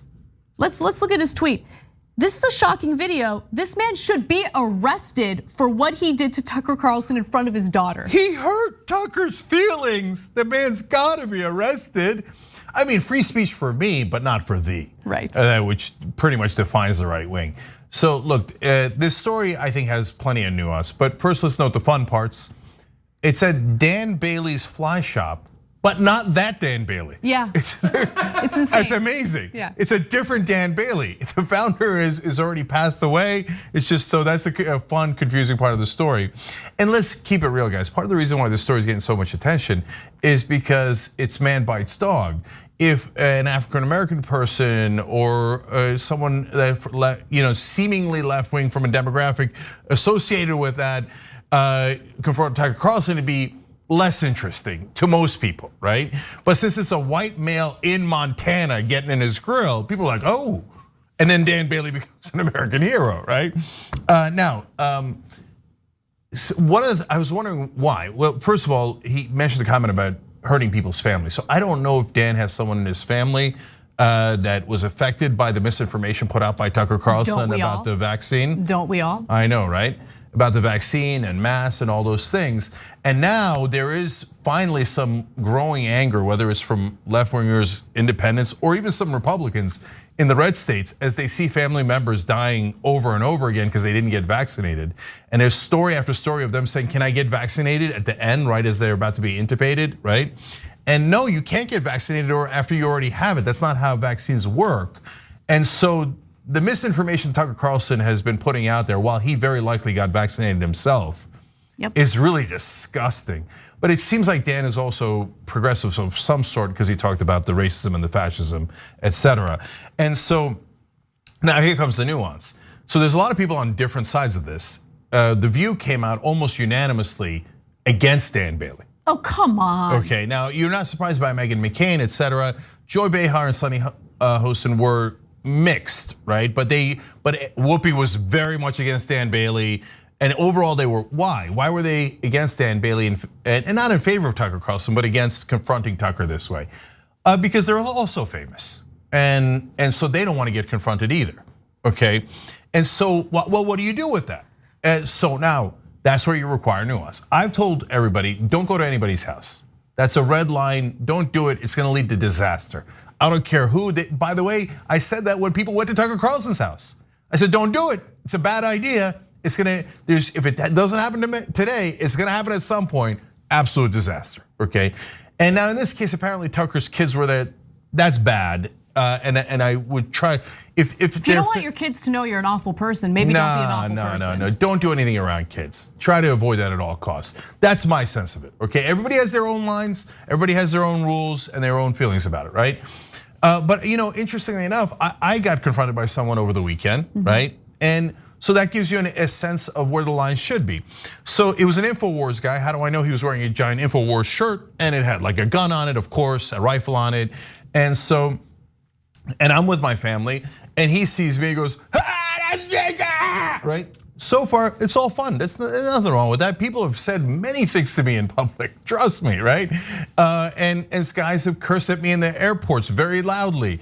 All that is fine. It's not a big deal, okay? Because if you take the point of view of The View or Dinesh is different because Dinesh says, yell at left-wingers all you want, just never touch our poor beloved right-wingers, right? Whereas The View is consistent at least, don't yell at left-wingers or right-wingers, but their view is protect, honestly, the elites, right? And so I don't wanna protect the elites, I don't wanna protect public figures, even though we're a public figure, right? But it's okay to voice your opinion and to say what you're gonna say, but don't get physical ever, right? And say your piece and move on. If you stay in the guy's grill for 30 seconds, a minute, 2 minutes, 5 minutes, right? No, you're crossing a line because then you were worried about physical danger, okay? And so the InfoWars guys yells at me, it's Cenk, nothing wrong with that at all, right?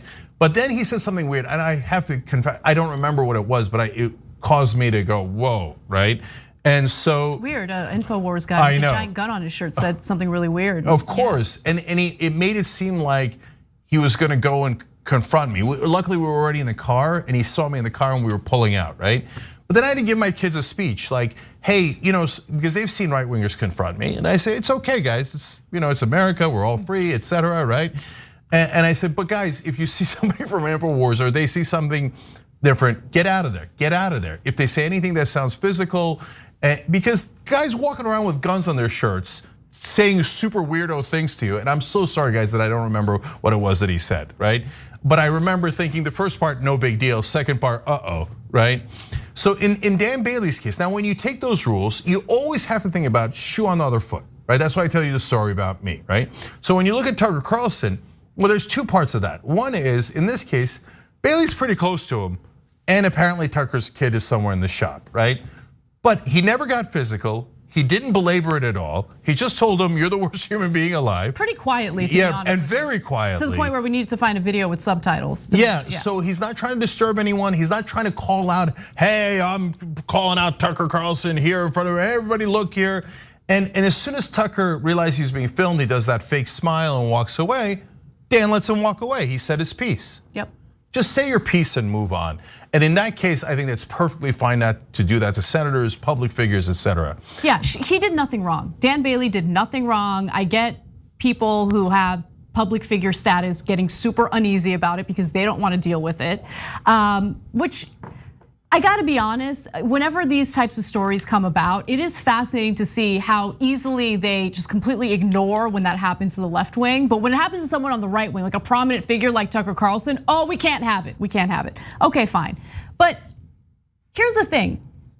Sure, I mean, confronting someone in person can be scarier, especially for someone like Tucker Carlson who debated you and was super agreeable during that debate because he doesn't like confrontation, right? He's a big tough guy on his little cable news show, but when it comes to face-to-face interaction, he gets real scared. Watch that Politicon debate with Cenk, real agreeable, okay? All of a sudden, Tucker Carlson isn't a vicious xenophobe, he's not vicious toward immigrants. It's fascinating. But remember, Tucker Carlson also encourages people to get into other people's faces, right? I wanna remind you of a headline from not too long ago. Tucker Carlson urges viewers to accost mask-wearing strangers. Call 911 if they see kids in masks prompting new calls for his firing. And if you maybe missed that segment, we have a little snippet of it for you. Let's take a look. If you dare to go on foot from Union Station to the Capitol, for example, in Washington without wearing a mask, angry Biden voters will snort at you in judgment. How could you, they're saying from behind the gauze. How could you? That's the question we should be asking of them in return. The rest of us should be snorting at them first. They're the aggressors. It's our job to brush them back and restore the society we were born in. So the next time you see someone in a mask on the sidewalk or on the bike path, do not hesitate. Ask politely but firmly, would you please take off your mask? Science shows there is no reason for you to be wearing it. Your mask is making me uncomfortable. We should do that, and we should keep doing it until wearing a mask outside is roughly as socially accepted as lighting a Marlboro in an elevator. So what Tucker was advocating there was for random private citizens to be harassed by his viewers for deciding to wear a mask. And by the way, not too soon after that video, as I was walking my dog, 2 women approached me on the sidewalk as I was wearing a mask to ask me, why are you wearing a mask? And yeah, I told them to shut the F up. Like, leave me alone. Like, don't talk to strangers if it's like somehow triggering you if they decide to wear a mask. But my point is, here's a guy who has encouraged people to be pretty vicious to one another, whose content is incredibly divisive night after night. Anyone who's crying about Dan Bailey calmly telling him the truth about who he is needs to really get their priorities straight and take a good hard look at what Tucker Carlson himself advocates for on a nightly basis. Yeah, the hypocrisy here is through the roof. So Tucker Carlson literally asked people to accost people in the streets based on them trying to protect themselves. Now look, if you're vaccinated, you very likely don't need a mask outside, okay? But that's your own personal decision with whatever, how do you know who's immunocompromised or not, right? What previous health conditions they have, or who at home is vaccinated or not vaccinated. You don't know any of that. So what are you going accosting people? You make your own decision, wear a mask or don't wear a mask. But what's worse is he's not asking you to accost public figures, like corrupt senators who are destroying our democracy, etc. No, it's much worse. He's asking you to accost regular private citizens, as Anna said. Just go up and bother human beings until you pick a fight with them and maybe cause trouble, etc. That's what elitists do. They have people fight one another, people who aren't powerful, people who have really nothing left to lose at this point. Fight each other, right? That's what Tucker Carlson, people like him want us to focus on, ripping each other to shreds while he literally profits off of that divisive content. As usual, not only just free speech for me, but not for thee, but public fights for thee, but not for me, right. Okay? Protect me at all costs, Tucker Carlson, Dinesh D'Souza, etc. say. But for you guys, go ahead and rip each other up. We love it, it makes us more money. That's Tucker Carlson 101. When we come back from the break, JD Vance has some pretty negative commentary for the childless left. I also have some negative commentary for him, so stick around. We'll share that story and more when we return. They want to make you drink Starbucks every day from now until forever.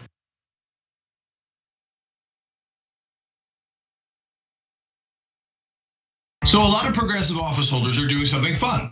I like fun. They're doing the last 2 years in 2 minutes. Okay, we're gonna try it here. First, I wanna let you guys know about the years before that. Hey, remember we started the Just Democrats here on the Young Turks. It was officially launched on our air, basically by you guys. And then we featured AOC, we featured Cori Bush, and Ro Khanna became the first ever Just Democrat incumbent, all on the Young Turks. Now, the last 2 years have been a spectacular follow-up to that. So let's put the 2 minutes on the clock and do this. Young Turks got to start back in 2002, and I think we've been an important part of the progressive movement ever since. What we mainly do is amplify the progressive voice and candidates out there, and I think we've done a pretty good job. Right now, we're currently #1 most engaged news politics network online, beating CNN, Fox News, and MSNBC, all of them. We're #1 in total minutes watched. That means not only the number of people watching, but how long they watch. We just crossed 20 million followers and 500 million monthly views. Now, why? That's because actually the country's progressive. It's 2/3 progressive. And you guys have allowed us to be your voice, and we're incredibly thankful for that. So what did we do with that voice? Well, let's look at 2019.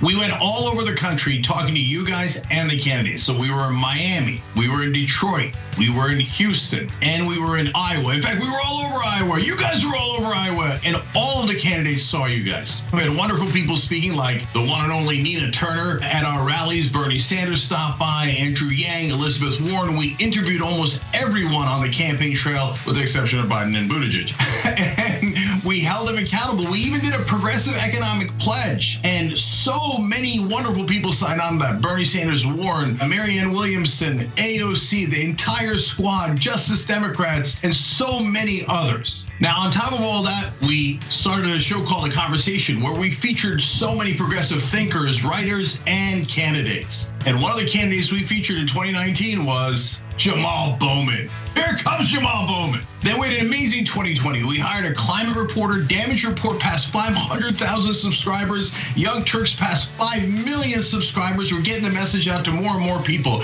Bernie Sanders comes on in the heat of the primary. He comes on after the election to say what we're gonna do for the future. And then Marie Newman wins. Jamal Bowman wins. Cori Bush wins. And then just when you thought it couldn't get any better, here comes Nina Turner. Hello, somebody. And she's running for Congress, and she comes on the Young Turks first. On election week, we had nearly 2 million hours of viewing. We're #1 destination for progressives. You made all that happen. This is amazing, and thank you for those 2 years. What, I went past 2 minutes? Of course! Viewers had asked for an interview with the TYT Lizard. Mr. Lizard. Oh, you changed colors today. Nice. I don't even know how you feel about us. Do you even like us? Well, you guys made me this awesome house, so I'm kind of in your debt. I was found outside on the street, and you gave me a home. Granted, it was a really crappy home for a while, but then through the power of fundraising, I became a person who has a multi-level Trump-style mansion. You do. By the way, you never looked better, man. Normally, you're just green or just brown, but today you're in mid-lizard, right? I'm not very smart. I'm a lizard, so I don't know how the science works. I guess this is just my mood. It's not every day that thresholds like this are broken. I'm just so excited. I can't contain my pigmentation. And now you're showing it off. Yep. Yeah, I've never seen the lizard like this before.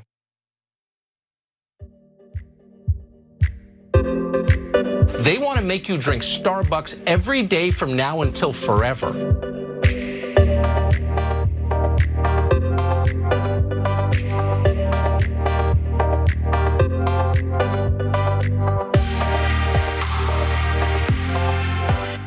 Back, Cenk and Anna with you guys, back. Oh, no, I'm gonna blow up your spot because I can't help it. You know what Cenk does right before we're gonna go live? Right before, like literally half a second before we go live. So I'm gonna read some tweets because he knows I can't fight him on that. But go ahead. All right, because I wanted to get these in because they're important. Steven Scales wrote in, my question is, why are these cops searching them for speeding? Do white people get searched for speeding? That's a great point. That is an excellent point. Yeah, thank you, Steven. And I wanted to make sure you got that contribution in. By the way, they were going 63 to 45. Do with it what you will, and that's in the earlier story that we covered, obviously. And then on a lighter note, Wind Spirit Feather said, so good to see you're back, Cenk. I'm reading your dad's book. It's great. ShopTYT.com. Go read my dad's book. It is great. It's a really interesting life story. Anyway, he says, you are my favorite by far, just so you know. Oh, okay. Okay, because people are now like JR's in on the act, talking about my haircut. There's nothing wrong with my haircut, okay? And some people like it. You know what, Cenk? You're my favorite. Thank you, I appreciate it. All right, let's do the show. All right, oof. This is the first story I read when I woke up this morning and I was in a tizzy. Okay, I didn't like it. Okay. All right, let me give it to you. So, JD Vance, who is running for a Senate seat, is now saying that all of our country's problems really revolve around the fact that we have leftists who haven't had children. He believes that leftists who haven't had children don't have any real stakes in the game. They don't really care about the future of the country. They've got no worries about the future because their offspring don't exist. Because this is how conservative minds work. They think that if you don't have kids, you don't care about the planet, you don't care about being happy, you don't care about humanity. It's just about kids. And then he proceeds to list a number of people who he deems leftists who aren't actually leftists at all. JD Vance has blamed America's woes on the childless left. Singling out Vice President Kamala Harris, didn't know she was a leftist. Transportation Secretary Pete Buttigieg certainly didn't know he was a leftist. His father is a Marxist professor. He's a leftist, but not his son, Pete Buttigieg. Senator Cory Booker, not a leftist, and also Congresswoman Alexandria Ocasio-Cortez, who's still a fetus, but is a leftist as well. But she hasn't had children yet, so she's the problem. She's the problem. Okay. And again, it's because you don't have stakes in the game, right? So here's what he had to say. By the way, Kamala Harris does have 2 stepchildren, for what it's worth. No, they don't count. It has to be biological. Hate your stepchildren. I guess so. The childless left, he argues, have no physical commitment to the future of this country, yet offer an elite model for the American business and political class. This guy. Why is this just a normal fact of life for the leaders of our country to be people who don't have a personal and direct stake in it via their own offspring? The Democrats are talking about giving the vote to 16-year-olds. This is the part they got. Let's do this instead. Let's give votes to all children in this country, but let's give control over those votes to the parents of those children. Meaning more voting rights to individuals with offspring because, by the way, there are also people on the right who have opted out of having children. You know why? Because we happen to live in one of the richest countries in the world that offers zero support in having kids. Zero support, no social safety net, no mandated paid family leave, no help with childcare, really. I mean, some states might have some programs, but if you gotta go back to work and you can't afford childcare, what do? Okay, I mean, there's just no support. And so he doesn't really address that at all. The only way that he really kind of touches on that is when he's applauding a right-wing leader in Hungary, Viktor Orban, which I'll get to in just a minute. But Cenk, why don't you jump in? As someone who has children who apparently cares about the future of this country far more than I do. Okay, so my experience actually is relevant here in that previously I did not have children. And I can tell you that I wanted to vote both times, both when I didn't have kids and when I did have kids. And I've also got to say that having kids didn't necessarily make me a better voter. I had plenty of information before I had kids. I had plenty of information after I had kids. In fact, my voting was completely unrelated to my kids. And I mean, every part of this is absurd, right? So the left, the childless left, he says. How about people that are right wing that don't have kids? Is it their fault? Look at those real Americans. Should we take their rights away, or is it only the childless left whose voting rights should be stripped from them? What a preposterous thing to say. Listen, Cenk, all the smart people know. People are saying that unless you have a child with chocolate fudge all over their face, you don't really care about the country. There it is, folks. Now, they look like Latinos, but it's okay, we'll give them a pass. We'll also call them people who care about the country. No, these people are idiots. This is all they've got to offer. Day in, day out, it's all about I don't know, what's the latest family values culture war thing that we can lean on in our campaigning? JD Vance, who wrote a book crapping on his own family, has the audacity to tell people like me that I don't care about the country. I don't care about the future of the country because I decided not to breed and spawn and have children. Listen, you decide to have kids, wonderful. I want a wonderful future, not just in this country, but this entire world for people, right? I can see beyond myself. I can see the importance of, let's say, tackling climate change, at least mitigating the ramifications of what we've done to destroy this planet. Does JD Vance care about that? Because he's running in a political party that has minimized climate change, denied climate change. That certainly has huge ramifications on the present, but also the future of this planet for the children that he's referring to right now. Okay, 2 small points before we get to why he did it, right? That's an interesting question because it's such a stupid thing to say, and he's not necessarily a stupid guy. So why in the world? Okay, so the first 2 minor points. They're like, oh, you're pro-life, you have kids, we'll give you more votes and stuff. Unless, of course, they're anchor babies, in which case we hate them. And who has anchor babies? Immigrants have anchor babies. So we hate the immigrant babies, they're bad. Okay, but white babies are great and you should get more votes for it. I mean, it's beyond absurd. All right, and so then he talks about the elites and stuff. He went to Yale Law School and is a venture capitalist. You can go to Yale Law School and not necessarily be an elite, and you could be a venture capitalist and be a good guy. He isn't. Okay, but his talk of like, I'm real because I'm from Appalachia, and then we have lots of kids in Appalachia, so I'm real, and everybody else is elitist. Okay, yeah, get off of it, JD. No, it's the Trump effect, right, and the Tucker Carlson effect. It's I don't know, just use language, pretending like you hate people that struggling Americans hate, even though we're part of that class, and maybe we'll get some support. That's what this is about. Yeah. All right. Now, so why did he do it?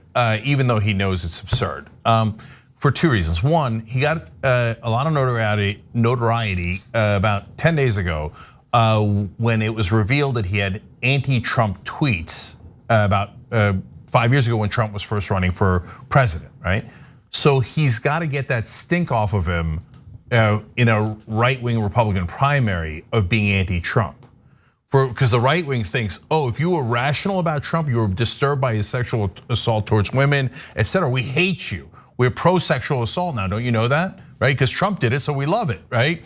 So your old tweets are terrible and toxic if you're a Republican because they showed a shred of decency and sanity. So he's got to prove to the voters, he's got to get a big attention for being dumber in a bigger way. Okay? Now everybody forget what I said about Trump. Everybody pay attention to how dumb I am. Well, let's take away voting rights from people who don't have kids. And the right wingers like, okay, maybe I like this guy, right? So that's reason number one. Now, I'm telling you the reality of politics. The second reason is the Republicans are now desperate. They think that it's not us. They think they can't win in a democracy. That's why they're agitating towards Second Amendment rights. Maybe it's time for violence. Let's take away voting rights. Make sure they can't vote this way. They can't vote that way. And now, I don't know, do we have more kids? I think we have more kids on the left. Maybe if we vote based on kids, but don't let the kids vote because they're really progressive. Okay, so just give all their votes to maybe to the grandparents, to the 85-year-olds who are still on our side, right? So somehow we have to find a way to win. I mean, we might not even win the Electoral College. We've cheated in every way possible to try to circumvent democracy. So I'll come up with a new clever way of trying to cheat in a massive way because we ain't gonna win in a democracy. And that's the desperate state of the right wing in America today. One final thing I got to note. So he also says this. He says we should worry that in America, family formation, our birth rates, a ton of indicators of family health have collapsed. He said, warning of a civilizational crisis. Then he says that in Hungary under Orban, they offer loans to newly married couples that are forgiven at some point later if those couples have actually stayed together. So force couples to stay together regardless, like even if it's a toxic relationship, because then maybe that loan will be forgiven. Why can't we do that here? Why can't we actually promote family formation? You know what, I think that's a great idea. We could do that by making the child tax credits that Biden passed through the coronavirus relief package permanent. That would help. Maybe the federal government can mandate paid family leave. There are other ways that could happen, but I don't hear him advocating for any of that. That's strange. It's strange that he's relied on the leadership of a right winger in Hungary to promote family formation. Maybe we need to have a better social safety net in this country that offers support to people who want to be children, and maybe for the undecideds, maybe the people who are genuinely concerned about what this planet's going to look like over the next century, we do something to address climate change. Because believe it or not, there are people who do take it seriously and maybe feel a little bit of guilt in having children, knowing the direction that we're going in right now. But my guess is JD Vance isn't interested in that. JD Vance is interested in political power, which is why he's running for a seat that he has no business being a representative in or a senator in. Right, so last point on that is, Isn't it interesting when the elections are coming up, everybody's a progressive? So child tax credit is a left-wing idea, but he knows it's incredibly popular. So he's like, oh, shouldn't we give some sort of credit for children? A loan though, Cenk. Okay. A loan that only gets forgiven if the two parents stay together. Right, not of course the Democratic proposal, which is more rational, right? So, and then why does he go to Viktor Orban? Because he can't be proposing a Democratic proposal that'll look really bad, but he has to do it because he thinks, okay, that portion of it is really popular. By the way, they're doing the same trick to Nina Turner within a primary right now. They know progressive position of $15 minimum wage and universal health care is so popular, so now the corporate Democrat in the race is pretending Nina's against it. Because they know the voters are actually progressive. We have to somehow trick them into voting for right-wingers in the Democratic Party and the Republican Party. And he goes to the absurd example of Viktor Orban in Hungary. Why does he do that? You might not know it if you're not a right-wingers, but in right-winger circles in social media, since Orban is authoritarian, near-fascist right-winger, they really like him. They're like, ooh, can we crush all opposition and just have us rule? We like Orban a lot. So that's why he takes a Democratic idea and pretends it comes from a fascist. It's amazing. And for the right wing, they're like, oh, that's much better. Jeez. JD Vance, didn't like you at first glance. Got to get out of here. Not interested. All right, we got to take a break. When we come back, pretty devastating story involving a conspiracy theorist who thinks his own son is part of a mass shooting false flag. It's important to focus on how these grifters online through their disinformation campaigns are ripping families apart. We'll be right back.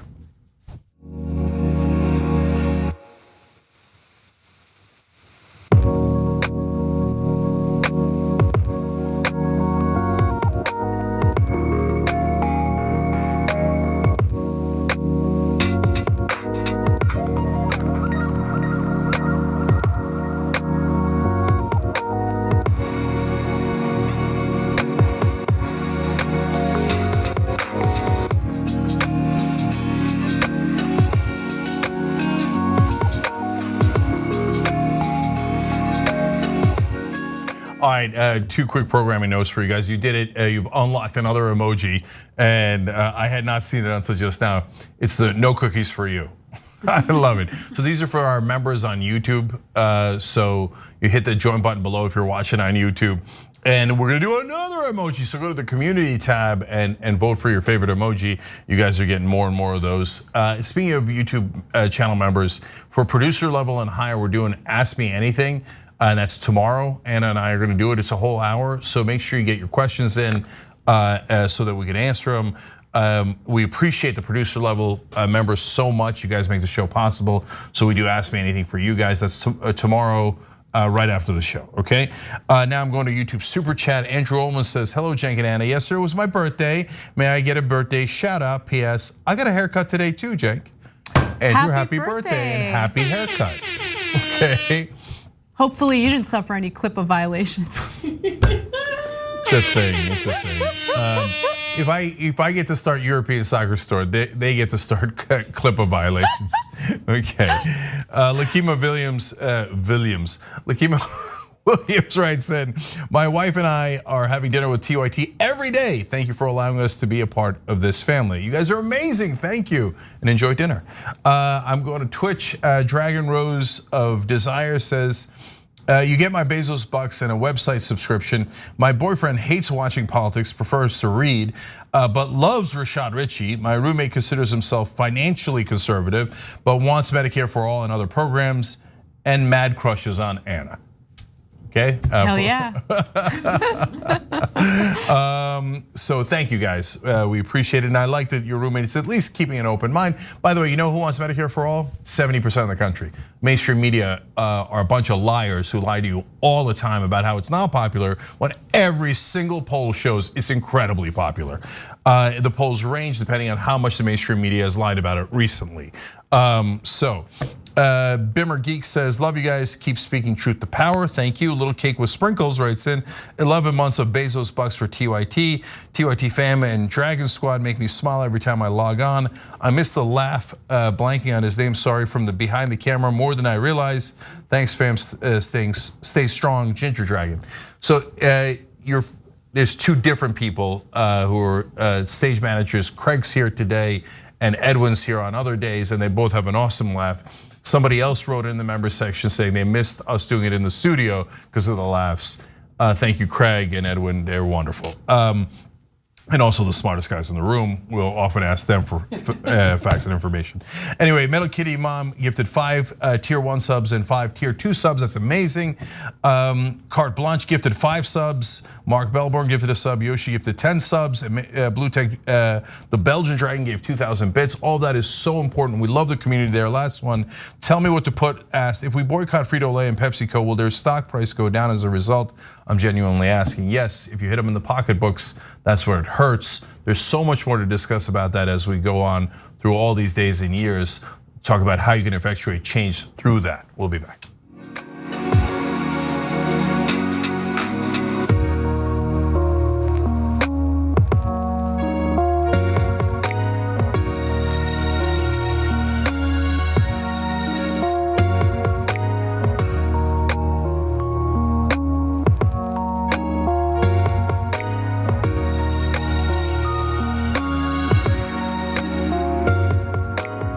Back on the Young Turks, Cenk and Anna with you guys. Casper. All right, well, this next story is really a sad one, but it gives you a sense of how the divisive content online and even on Fox News, Newsmax, OAN has real consequences. Vice has looked into what started out as an anonymous Reddit thread involving a victim of a mass shooting who alleged that his father believed that he was part of a false flag operation. Vice confirmed that this was actually real. We are not going to name the person involved out of respect for this person's privacy, but we have more details. So it is a survivor of the Parkland shooting that took place. And he says that his father is just absolutely convinced because of the conspiracy theories he reads and consumes online that it was a false flag and that his own son is involved in it. Here's what Bill, the anonymous Parkland student, said. He'll say stuff like he'll say stuff like this straight to my face whenever he's drinking. You're a real piece of work to be able to sit here and act like nothing ever happened if it wasn't a hoax. Shame on you for being part of it and putting your family through it too. So how did this start? Well, he wrote that anything that contradicted my father's feelings was wrong. So he turned to the internet to find like-minded people, which led him to QAnon. Bill's father saw a video of Georgia Representative Marjorie Taylor Greene harassing Parkland survivor David Hogg in 2018. Ever since then, Bill's father has become convinced the shooting his son survived was a so-called false flag event and that the shooter was a radical commie actor. From there, it snowballed into what he is today, believing that if the government is able to overthrow an election, then everything else is probably a lie too. Yeah, so there's so many parts of the story that are really, really interesting and unfortunately devastating. So look, your own kid gets involved in a shooting. I don't know if the father went to the funeral of all the kids who died. 9 of them were in his son's class, okay? But afterwards, propaganda works. And the way the propaganda works is they appeal to your emotions rather than your logic. And once they've got you by the emotions, you're done. So he doesn't even believe his own son. He thinks his own son's a crisis actor. You can't get any more lunatic than that, right? But by the way, people who are QAnon or other conspiracy theorists that are watching this will turn around and go, well, maybe he knows best. Because they take whatever happens and twist it into their own reality, right? And they become more and more convinced as they go down that rabbit hole. I mean, look, the power of propaganda, I told you about it before. Fox News has brainwashed, obviously, millions of people in this country, but including an uncle of mine who voted for Donald Trump in 2016 when Donald Trump was talking about banning Muslims. My uncle is Muslim. He wanted to ban himself. Okay, that's how powerful propaganda is. Now, of course, he doesn't perceive it that way. He thinks, no, it won't apply to me. And that's why we did those stories, if you remember, right after the 2016 election, when Trump started kicking out immigrants in the country, in Indiana, in Ohio, and so many places. They were like, well, I didn't think they were gonna kick out Jose. Jose's a great guy. We all love him. He's in our church, he's in our community. But we know he didn't have a green card, but he was working on getting one. We didn't think it was gonna apply to him. There's even landowners in Texas, their own land gets cut off by Trump's wall, and they're like, well, we didn't think it was gonna apply to us. We thought they were gonna build it on other parts of the border. One of my favorite stories was a woman whose husband was deported after Trump was elected. And she's like, she voted for Trump. She's like, wait, but I didn't think that they were gonna deport my husband. I mean, it's my husband. My husband's okay. It's just all of those other undocumented immigrants. I thought they were gonna be the ones deported. I mean, yeah, people don't really care unless it touches them and their lives. But in this case, we're talking about a mass shooting that impacted his own son's life. And devastated the kid, right? I mean, he still has massive issues about it. He writes about it. Like the shooter wore a burgundy shirt. Whenever he sees a burgundy shirt, he has a natural reaction, right? And so, but now his dad doesn't believe any of it because the power of propaganda. And so the one part of it is emotions. Once you appeal to their emotions, they're not listening to you anymore on logic. And it took me a long time to really understand that, because I like to think that I'm a person who cares more about logic. So I had a hard time relating to people who don't care about logic, who just act based on emotions. And they just genuinely, like, I know that they think they care about the facts, but they've lost the thread. It's your son. You know he's not an actor. What is wrong with you? So right? what exactly, what I would like to understand with false flag operation allegations in various instances, right? Whether it be, chemical weapons attacks, or in this case, we're talking about mass shootings. Or the Las Vegas shooting. Or the Las Vegas shooting, which I recently learned some people that I didn't expect also think that that's a false flag operation. But anyway, that's beside the point. No, like, okay, you should look up who that is. Jimmy Dore. But why? But why? Why? Like, why would there be a hoax mass shooting? What is the goal of that? To pass gun control? Because that doesn't ever happen. And then what? All of those dead bodies and all of that blood and all that evidence of the mass shooting taking place, was that all pretend? Like, was it ketchup?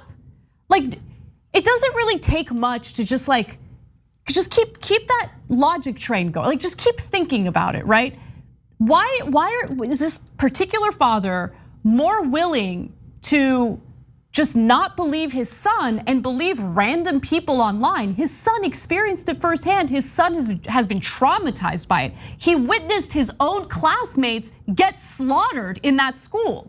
Why would his son be a crisis actor? For what? What does he get out of that? Yeah. What does he get out of that? I want to know. But by the way, if you're still pretending to be a left winger and you're peddling right wing conspiracy theories, again, you should check yourself to see if you actually are, or the audience should check you. Anyways, now look, the other part of this story is the bell curve.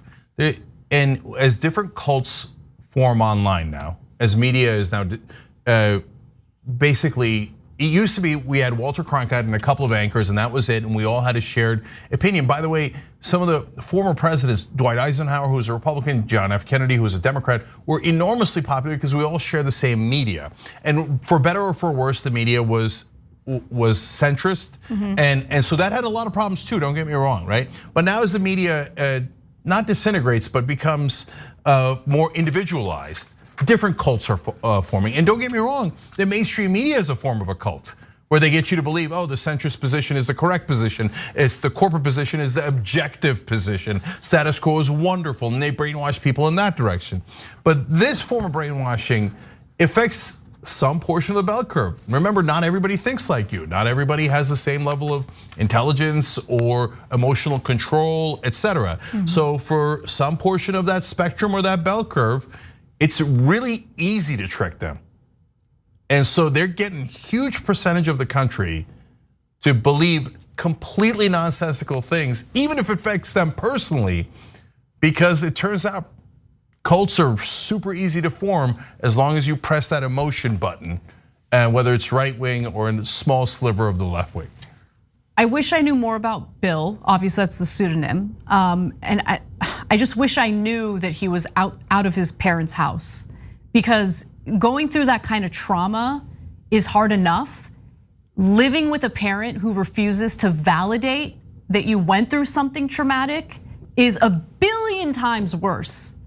Because they're the people closest to you, supposed to be your support system. I know that that's not the case for a lot of people, but in this particular case, I just feel my heart goes out to him. I hope he's living in a safer environment and doesn't have to deal with his father like this on a daily basis. We got to take a break. When we come back, Nina Turner's Democratic opponent in the primary for Ohio's congressional district is not a charismatic speaker. She needs a clap track, so we'll show you a little bit of that and more when we return.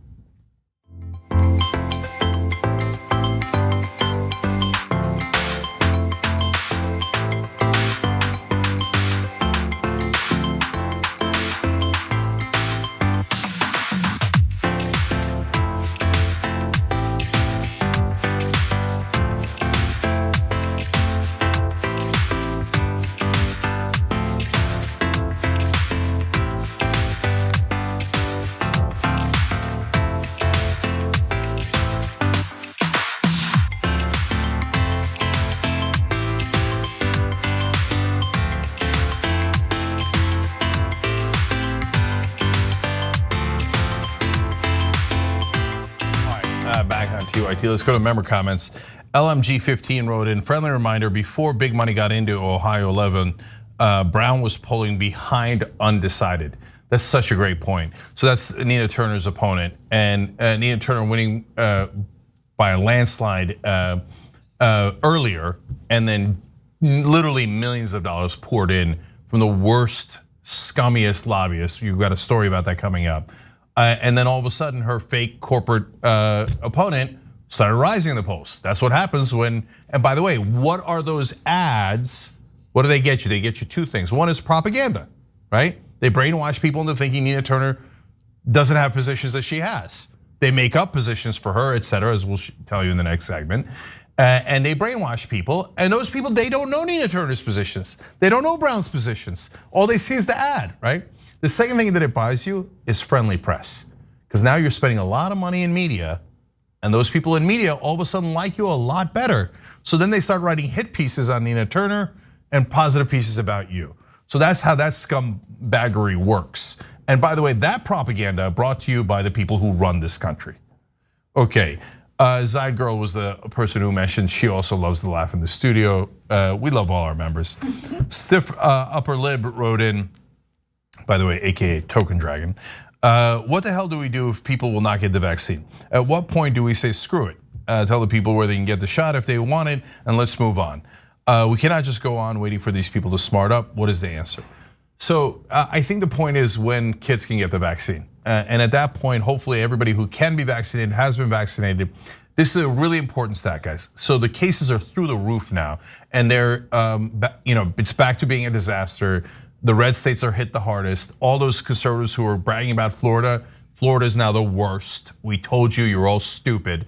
Anyway, but if you're vaccinated, don't panic. 99.5% of the hospitalizations and deaths are of the unvaccinated. So the vaccinated are getting sick, not at the rates that the unvaccinated are, but even when they do get sick, it's usually mild, and almost all of them survive. The unvaccinated keep on dying. You want to call it Darwinism, call it whatever you like, but it's hard to shed a tear for people that were so maliciously wrong and endangered other people's lives. All right, by the way, a GOP congressman now got COVID a second time. The idiot didn't get vaccinated. So I got natural immunity, I'm not gonna, and now he's in really bad shape. And his wife now has it, and so do one of his kids. Because he's such a moron that he wanted to kiss Donald Trump's ass and be against science, and now it might cost him or his family members their lives. I had more, but I got so mad about the vaccine. All right, Henry McCoy, thank you for hitting that join button below and becoming a member. Everybody can do it too. We got to Ask Me Anything for the producer levels. You could upgrade through the join button too. We'll see you in a second.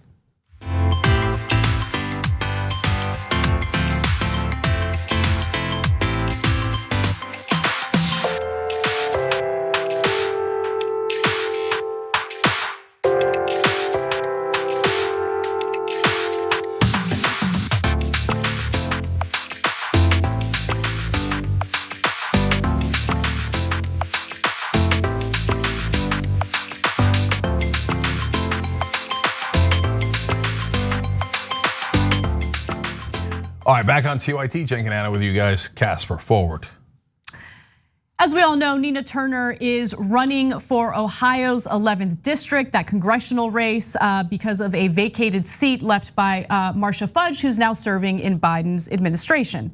Now, her Democratic challenger in the primary is a woman that we've talked about quite a bit on the show, Shontel Brown, who recently spoke at a rally event that didn't go so well. It did not go so well. Let's take a look at what it looked like. It's Sunday. Does anybody have a but God in their spirit? But God. So 11 days later, I learned that there were 23 provisional ballots in my race and that I had won by 7 votes. 7 votes. 7 votes. Can anybody say 7? Okay, so that 7 has been so significant to me because as a child of faith, 7 represents perfection, completion, and God. So I often credit this journey of public service to His divine intervention, grace, mercy, and favor. And so the statistical data points so that we can be sure to receive the resources, the funding, and support to reverse decades of discrimination in the Black community. And I'm proud to say, despite being the Democratic Party chairperson, I was able to get that done with bipartisan support. Bipartisan support, done unanimously. Yeah, you kind of do need a clap track when you talk about bipartisan support and how, as a Democrat, you're able to get bipartisan support. You're able to negotiate with the worst people who want to defeat every public policy that would actually significantly and materially improve people's lives.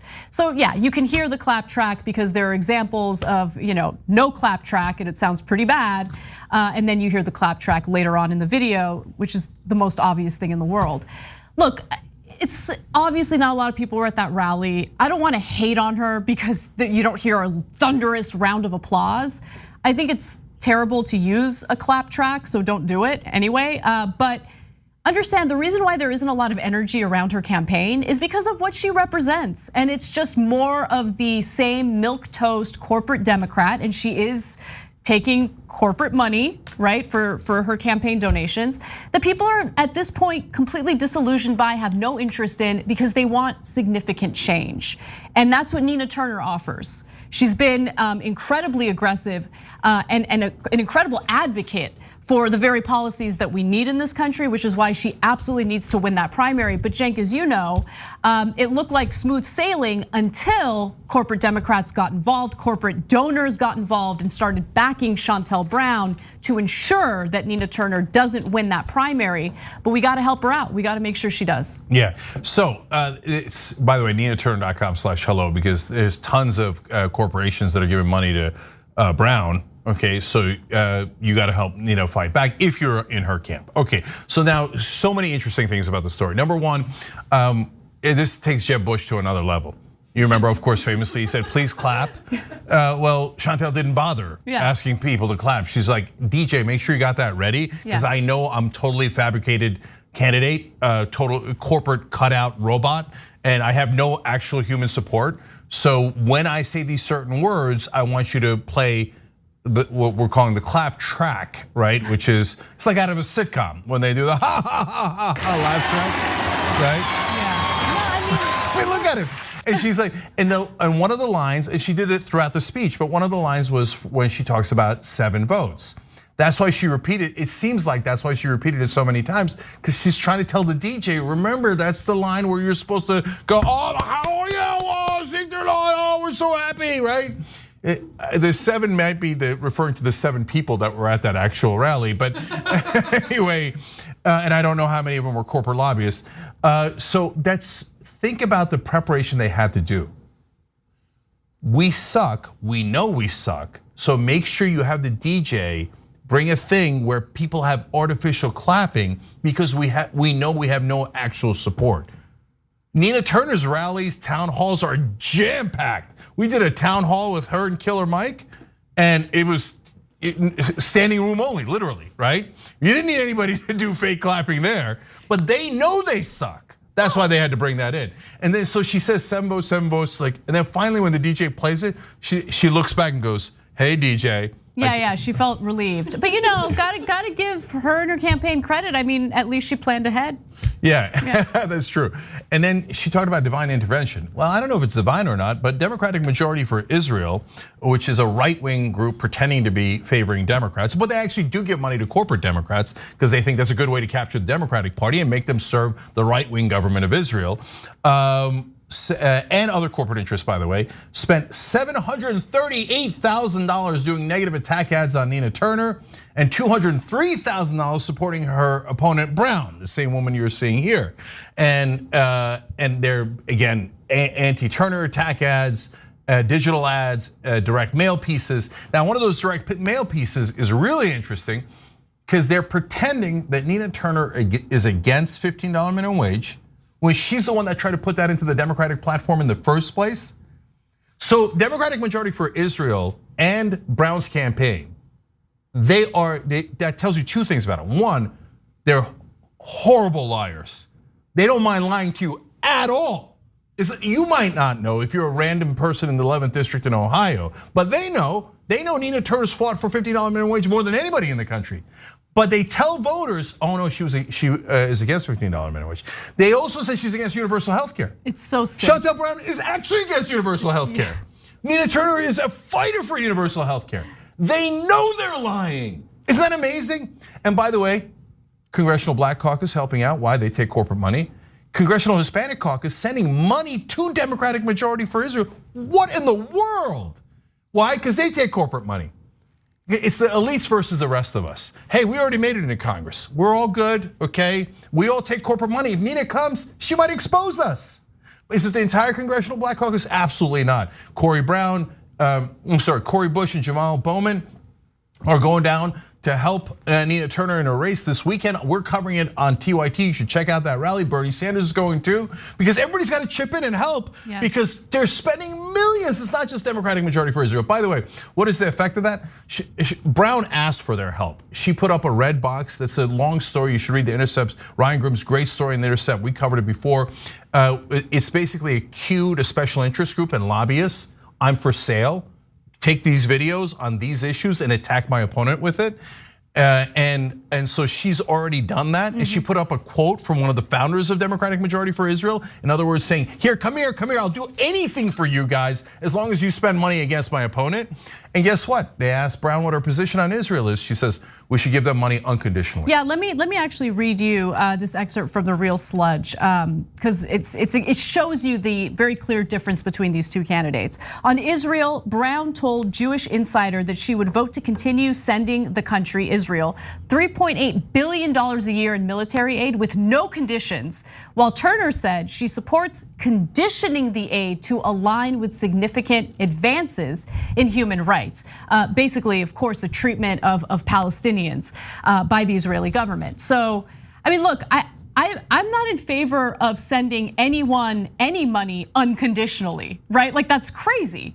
Like, I don't care what country it is, I don't care what person it is. There should always be conditions, especially when you're talking about human rights abuses. So again, there's a significant difference there between the two candidates. Like, for example, right now Bolivia has a leftist government that wanted a democracy, we're thrilled about it, etc. Should we give money to Bolivia unconditionally? Well, no, it depends. Is it the right-wing government that was in charge or the left-wing government that's in charge today, right? The right-wing government was awful. The left-wing government is great. Doesn't it depend? Of course it depends. Nope, not if it's Israel and not if they spent $1 million in your campaign, right? And so, but by the way, guys, I don't want you to get distracted by Israel. And I don't, this isn't about that. It's just that this happens to be another right-wing group that has captured the Democratic Party. Here's other, maybe perhaps even more relevant lobbyists that are sending money to Brown, who's Nina Turner's opponent. ExxonMobil, Comcast, Google, Pfizer. So drug companies are like, no. Nina Turner's for Medicare for all, universal health care. No, don't do that. The oil companies are like, oh, Brown, we'll just buy her. And she'll do whatever we tell her to do. Right. And so she's pretending to be in favor of certain progressive policies. Of course not, we own her. We gave her tons and tons of money. And look at what she did for Democratic Majority for Israel. She's already preemptively told them, I will never question you, right? That's what a corporate Democrat is. Now, by the way, NinaTurner.com/hello, and you fight back against ExxonMobil, etc. She does it, Nina Turner does it $5, $10 at a time from real people. That's why we tell you about ninaturner.com/hello. Meanwhile, these guys are doing it millions of dollars at a time. But one last thing, guys, think about it. Right before the election, even the worst corporations in America are pretending they're for $15 minimum wage and universal health care. They are not. But they're pretending that Brown is, and Nina Turner's against it. Why? Because they know the voters are progressive. So they have to lie to you to get you to vote for ExxonMobil and drug companies and defense contractors. Don't let them get away with it. ninaturner.com/hello. All right, one final story for you all, and then we go to our bonus episode, become a member, tyt.com/join, or just click on that little join button, smash it, click on it, whatever you want to do. Let's get to our next story. Donald Trump, a man with an affinity for McDonald's while he sits his ass down to watch cable news, apparently has to opine on the women's soccer team in the Olympics. I don't want to give too much away. Why don't we hear from the former president? Wokeism makes you lose, ruins your mind, and ruins you as a person. You become warped, you become demented. The US women's soccer team is a very good example of what's going on.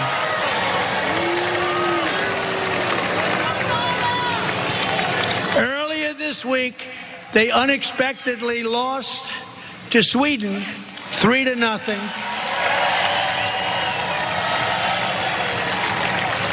And Americans were happy about it. You proved that point before I even said it. He did omit something. Prior to that speech, the US women's national team actually bounced back from their stunning loss to Sweden by beating New Zealand 6-1. But he did admit that it was a surprising loss to Sweden. And why is it surprising?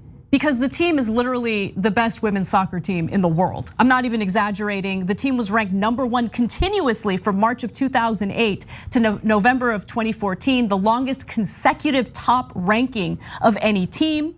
In fact, the team is the most successful in international women's soccer, winning 4 women's World Cup titles: 1991, 1999, 1995, 1991, 1999, 2015 and 2019, and then 4 Olympic gold medals in 1996, 2008, and in 2012. They're extremely successful. It's just that some of them like to speak out about social justice issues, and that hurts Trump's feeling. He doesn't like that. So that's why he gave that ridiculous speech. It's such a funny thing, because conservatives don't care about facts. All they care about is their feelings, right? Yeah. So you don't have to come with facts. The women's US women's soccer team is one of the most successful athletic teams in the world, period. They have won literally half the World Cups that have ever been played on the women's side, 4 out of 8. They are the current World Cup champions. That is why the loss to Sweden was shocking, because they're so dominant. They're like Brazil, France, Italy, Germany combined from the men's side. And so he takes the greatest team on earth and is like, oh, because they're left wing. You see, that's why they lost 1 game. Got them.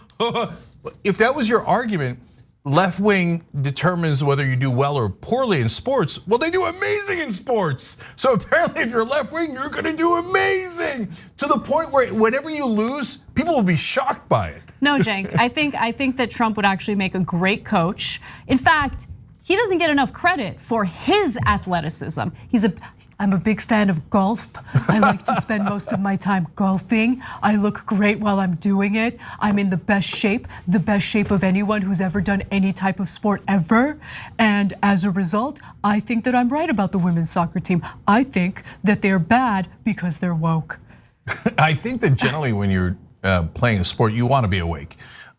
Okay, so by the way, Donald Trump has told several people, this is a story from a long time ago, that if you exercise, it depletes the energy of your life and you'll die quicker. And as you can see from those pictures, he's lived up to his own theory and not exercised very much.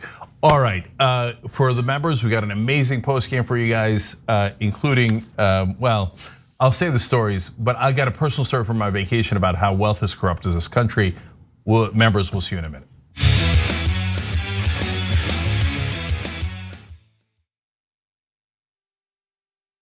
Every day, the Young Turks delivers 2 hours of solid, fact-based, timely news and progressive commentary on all the day's most important stories. We keep our viewers informed while also providing perspective and insight on the news we cover, so you understand not only what's happening, but also what's happening behind the scenes, the stories behind the stories. Gee, I wonder why we didn't get $15 minimum wage. Because they're all raising money from the guys who don't want to increase the minimum wage. And we play musical chairs and put these children in one awful detention facility to the next. That's what's happening at the border. The things that got him banned, he's still spreading. So presumably, I think it's reasonable to say that if you allow him back on the website, he's going to do it again. Any legal voter that we deem not willing to vote for my side shouldn't vote because it'll replace me that's supposed to vote for my side. That's not how voting works. That's not how democracy works. And while many people following today's political news can get discouraged about the direction of the nation and the world, that's not us. At TYT, we're genuinely optimistic about the future, and with good reason. Today, wide majorities of Americans agree with our progressive stances on issues ranging from healthcare and education to climate, immigration, and wages. The rising generation of young people are also overwhelmingly progressive in their political beliefs and policy objectives, and they're increasingly flexing their muscle as voters and activists to demand change from our elected officials. The traditional mainstream media is mostly AWOL. They, along with the government and many other cherished institutions, have been captured by corporate interests. Audiences sense that they're not getting the whole story or even the truth from once trusted outlets, whether broadcasting cable TV news networks or national newspapers and magazines. The Republicans say we will serve our corporate masters at all costs, including killing democracy, yet here we are. Where else do you hear that? You hear that on NBC, on ABC, on CBS? You hear it nowhere. They don't want to talk about money in politics because it's really hard to pass judgment when your media organization is funded by fossil fuel companies. The antidote is the Young Turks. Unlike mainstream corporate outlets, we're not beholden to corporate advertisers, to defense contractors, to Wall Street, or to Big Pharma. And we don't carry water for the Republican or Democratic parties. So watch us Monday to Friday at 6 p.m. Eastern, 3 p.m. Pacific, and join the thousands of progressives around the globe who tune in every day for TYT's unmatched, award-winning content and see what it's like to experience a news organization that only answers to you. I'll continue to sit. I'm going to continue to stand with the people that are being oppressed. The president labeled him a son of a bitch. I don't think it's good to be a distraction to your team. To stand proudly for the national anthem. You know, some of these people need to move to another country. Well, you shouldn't be playing, you shouldn't be there. Maybe you shouldn't be in the country. The president is put in place to amplify the racists in this country. Black men and boys are killed at an exponentially higher rate than white men and boys, as outlined by PBS. Black people are most likely to be killed by police, found mappingpoliceviolence.org. Personally, my biggest gripe is not saying how sports and politics have been attached at the hip. From the jockey syndrome, to the Negro Leagues, to Tommy Smith and John Carlos, Muhammad Ali, to modern day and everything in between. This is not an escape. It is a reflection of reality and a reflection of the times. Everything that we've accomplished over the years is because of our members who've allowed us to remain independent of corporate interests and reach 20 million followers. Now is the time to bring as many people into the progressive movement as possible. We're inviting you to be the change and help bring a community-powered progressive change machine to life. Details are at tyt.com/change. If you're a member, thank you. We need you to remain so. If you're one of the thousands of viewers out there who's not a member yet, the time has come for you to join now. We need you more than ever. tyt.com/change.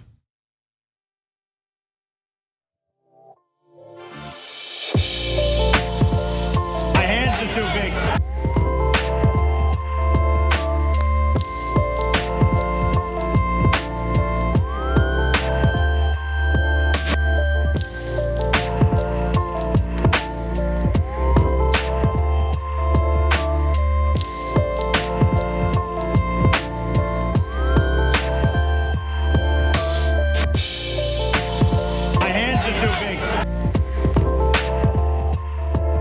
All right, back on the bonus episode for the members. So I have an interesting story from my vacation that I'm going to get to in a second. But first, an interesting story about Donald Trump taking on LeBron James. I mean, I don't know which one's the better athlete. Trump probably has some important things to say about it, so let's find out. Well, I mean, he wanted to do a thought experiment, okay? You know, Donald Trump, he's known for his thought experiments, real thinker. So during one of his speeches, he decided to. Can I just say, I'm going to interrupt the story for a second on two things. One is, and I go, a real thinker. Okay, it's not one of my favorite things. And another thought experiment he had, and to be fair to him, he didn't launch the nuke or anything. It really was kind of, in a sense, a thought experiment. Yeah. When we had a Category 5 hurricane coming in from the Atlantic, he asked his advisors, "Can we nuke it?" Right. And they're like, "No, sir, that would spread the radiation everywhere on the East Coast. And you cannot stop a hurricane with a nuclear weapon." See, this is not a real thinker. Okay? Not a thinker. You should encourage asking questions. And that is what the leader of the free world wanted to ask, okay? Can we nuke the hurricanes? And today, we're learning that he wanted to know, what would happen if LeBron James wanted to do a sex reassignment surgery? I don't know. Let's hear his case. If I were a coach, I'll tell you, I wouldn't be talking to too many women as we know women. I'd be getting some of these people that they're women. Somebody said that if LeBron James ever decided to get the operation, how would he be? How would he be on the court? And by the way, LeBron James, you can have him. Did you see the basketball ratings, which were terrible, but they went up after his team was defeated? It's weird. So like the ratings for sports events go up later in the season as it becomes more competitive and you get closer to the finals and stuff. Is that what he's saying? That's weird. That is weird. I'm so glad he brought that up. I mean, it's an enigma. We should really look into that. All right, before we get to the transgender issues, but first let's talk about LeBron James's genitals, as Trump wants us to. Yeah. Man, he does like talking about genitals. Remember when it was brought up in 2016 in the debates? Oh, I do. And he's like, "Oh, trust me, there's no problems there." Who said there was problems? My hands are too big. Okay, so yes, LeBron's with the Lakers, and by the way, won the championship last year. So yeah, I'll take LeBron. Oh, you could have him. One of the top 2 players in history, indisputably. Yeah, I'll take him. Thank you, I appreciate it. It's not like LeBron was great in the 1980s. He won the championship last year, just last year, right? So the Lakers got eliminated in basically the first round this time around. And then the ratings went up after that because that was the first round. And the championship round gets higher ratings than the first round of the playoffs, which every knucklehead knows. I mean, even right-wingers know that. So they're clapping like, "Oh, we hate LeBron, he's black." But wait, what? Did we say that out loud? And by the way, why do they hate LeBron? And that's an interesting part. It's because he spoke out about a couple of police shootings. Can't have it. Can't have it. A couple of innocent black men were killed by cops, and the right wing thinks good. I mean, why is LeBron protesting killing unarmed innocent black men? Yeah. That's an outrage. We should be able to kill unarmed innocent black men, and LeBron is guilty of caring about justice. So you could have him. But to be fair, they aren't against all situations where authorities might shoot and kill someone, right? Like if you storm the Capitol and try to crawl through a broken window to where members of Congress are in order to cause physical harm to them and you get shot, well, then that's injustice. That's injustice. Yes. Yeah. But if you're innocent and the cops shot you just because you're black, well, that's not a problem at all. And so since LeBron says that's a problem, you can have him. But what does that even mean? You can okay, sure, I'll take him. He seems like a cool guy. But now let's come over for dinner. Now let's note the irony though of he brings up, it's outrageous to have transgender people play in the women's side of any sport, because imagine if like somebody like LeBron James, the best player in the world, played on the women's side. You can have him. Wait, those two things don't make any sense. You brought up LeBron James because he's the best player in the world, and then you turn around and go, you can have him and he sucks anyway. Oh yeah, ratings went down afterwards. After ratings went up afterwards. But the last thing on that portion is he's so obsessed with ratings. Even when he was president, he wasn't talking about his poll numbers. Sometimes he would, and he'd say, "I'm most popular president ever, even more popular than Lincoln." There was no polling during Lincoln's time. Okay, anyway, but he would mainly talk about the ratings. My ratings are high, Biden's ratings are low. Why? Why is he obsessed with ratings when he should be obsessed with poll numbers and election numbers? Because he's a narcissist. So he thinks however many people are watching me is a good thing. So if less people are watching LeBron, he must be bad. That's how a narcissist thinks. Absolutely. And then to finally on the actual substance, such as it is, of the story of his attack on transgender people, because yes, he's tangentially attacking LeBron, but mainly he's trying to attack transgender people, right? Oh, they shouldn't be allowed to play in girls' sports, etc. As if that's a real giant issue in America. Oh my God, not transgender people playing in sports, but them breaking records, and the poor girl had the record and now the other one has it, and it's out like as if this is as if it's a pandemic. Wait, there was a pandemic. On your watch, 600,000 people died. That was a real problem, not this.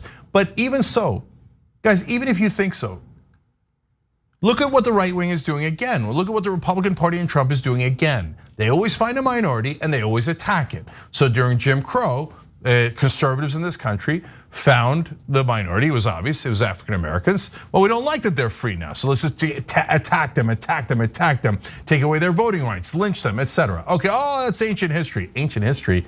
Emmett Till would have turned, I think, 80 or 84. I saw that over the weekend. Like if he was not lynched, there's an excellent chance he'd still be alive. It's not ancient history at all. Okay, now. I mean, look, come on, man. Like, I know that we're not talking about black people in the example that I'm gonna give, but like, we just experienced, like not just, but like a few years ago, like people going into synagogues and freaking doing mass shootings there.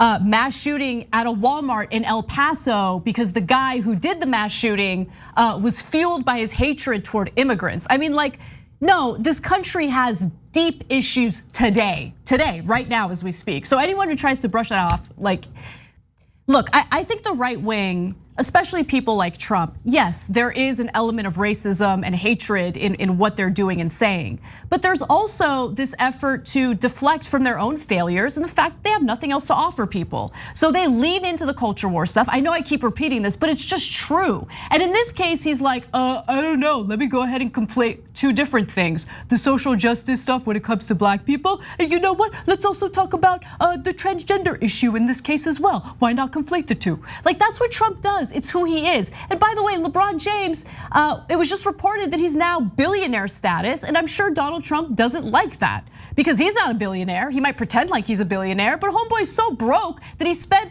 the entirety of his presidency like skimming money off of American taxpayers. That's who Donald Trump is. A loser, a failure, a person who was given $413 million by his papa and then just freaking squandered it like a complete and utter loser. That's who Donald Trump is. So go ahead and cry about it. You're right, and by the way, there was a story recently about how he raised tremendous, I forget if it was 75 million, some tremendous amount of money for his legal defense because about the stolen election, we gotta do, and he spent zero of it. Yeah. Okay, on the legal defense. Oh, trust me, he's spending it, but not on the legal defense. He's a con man. The ultimate sucker isn't any of us, it's his own voters. He thinks they're the dumbest people in the country. They'll be so easy to scam. They'll give me millions and millions and I won't even have to spend it on my legal defense. They don't care about facts. All I gotta do is press a couple of buttons, emotions. Oh, hate black people. Oh, LeBron, can you believe he complained about shooting unarmed black men, right? So we're still hating on black people as the right wing is, right? And then now the new, of course, enemy is transgender people. So we hate black people. In 2004, Bush and Cheney pretending to be innocent now, and they got their former spokespeople, etc., all over MSNBC, right? In 2004, they ran against gay marriage. Yeah. That was their central issue, okay? It's always something. It's all, black people are terrible, immigrants are terrible, Muslims are terrible, gay people are terrible, transgender people are terrible. Who does that? It's the right wing every single time. They are definitely the party of hate. There's no question about it. And by the way, you know how you could know? Just ask them. Look at Trump said that about transgender people and LeBron. And they're like, yeah, you saw them, they were going nuts, right? They loved every piece of it because they're there for the hate. Yeah. Okay, they came for the hate and stayed for the hate. All right, let's talk about fun stuff. Okay, so So my family and I took a vacation, and I'll actually relate it to this story a little bit too. We went to Wyoming, so we saw Grand Teton, and we saw, I don't know why, but I think that's a funny name every time. Teton? Yes, because I'm a child. And then Yellowstone, okay? And so there's so many great parts of the story, but now the political stuff first. So I talked to my kids about politics a little bit, right? And I explained to them that because they know that I'm against Trump, and because they know that I do this show, et cetera, and they know that I might say some vituperative things about Trump and Trump supporters. So my 11-year-old son, was a little surprised at how friendly I was in Trump country, right? And how friendly people were back. And I said, look, that's a great learning opportunity. I said, I want you to know something. They're not bad people. And you see, when we interact with them, we don't know who the Trump voters are, but Wyoming, I think, is like around 70% Trump. So most folks there are Trump voters. But you see how pleasant everybody's been, right? And I said, the issue isn't that they're like weirdo, mean people to everyone all the time. No, they just have empathy for only the people around them, okay? For their family, their community, their church, and when we're here, even though my background is Muslim and my wife is Chinese, et cetera, they're perfectly great to us because we're in their circle. What we try to do as progressives is just expand the circle of empathy, right? And unfortunately, it's just in the nature of conservatives.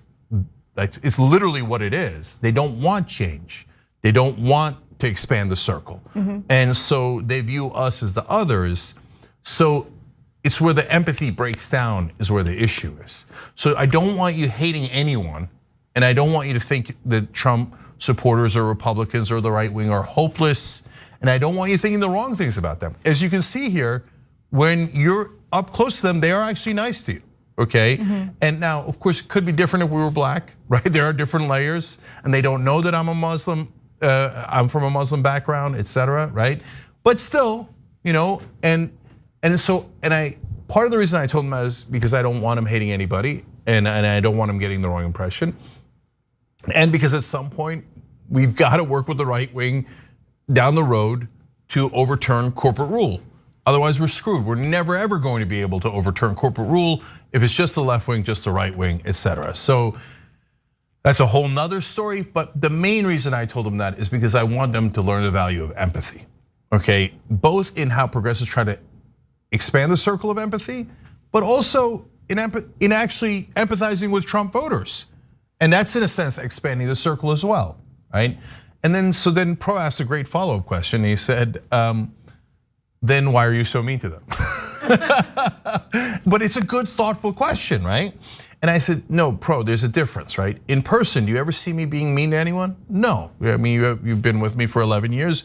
And I asked them to see if they can come up with examples, and they love doing sick burns on their dad, right? That's their favorite thing in the world. So they're like, oh, let's come up with a time he was mean to someone, right? And I brought it up, but Pro had also remembered. He's like, there was that one time at the airport. And I explained why. By the way, I knew they had the plane in the hangar.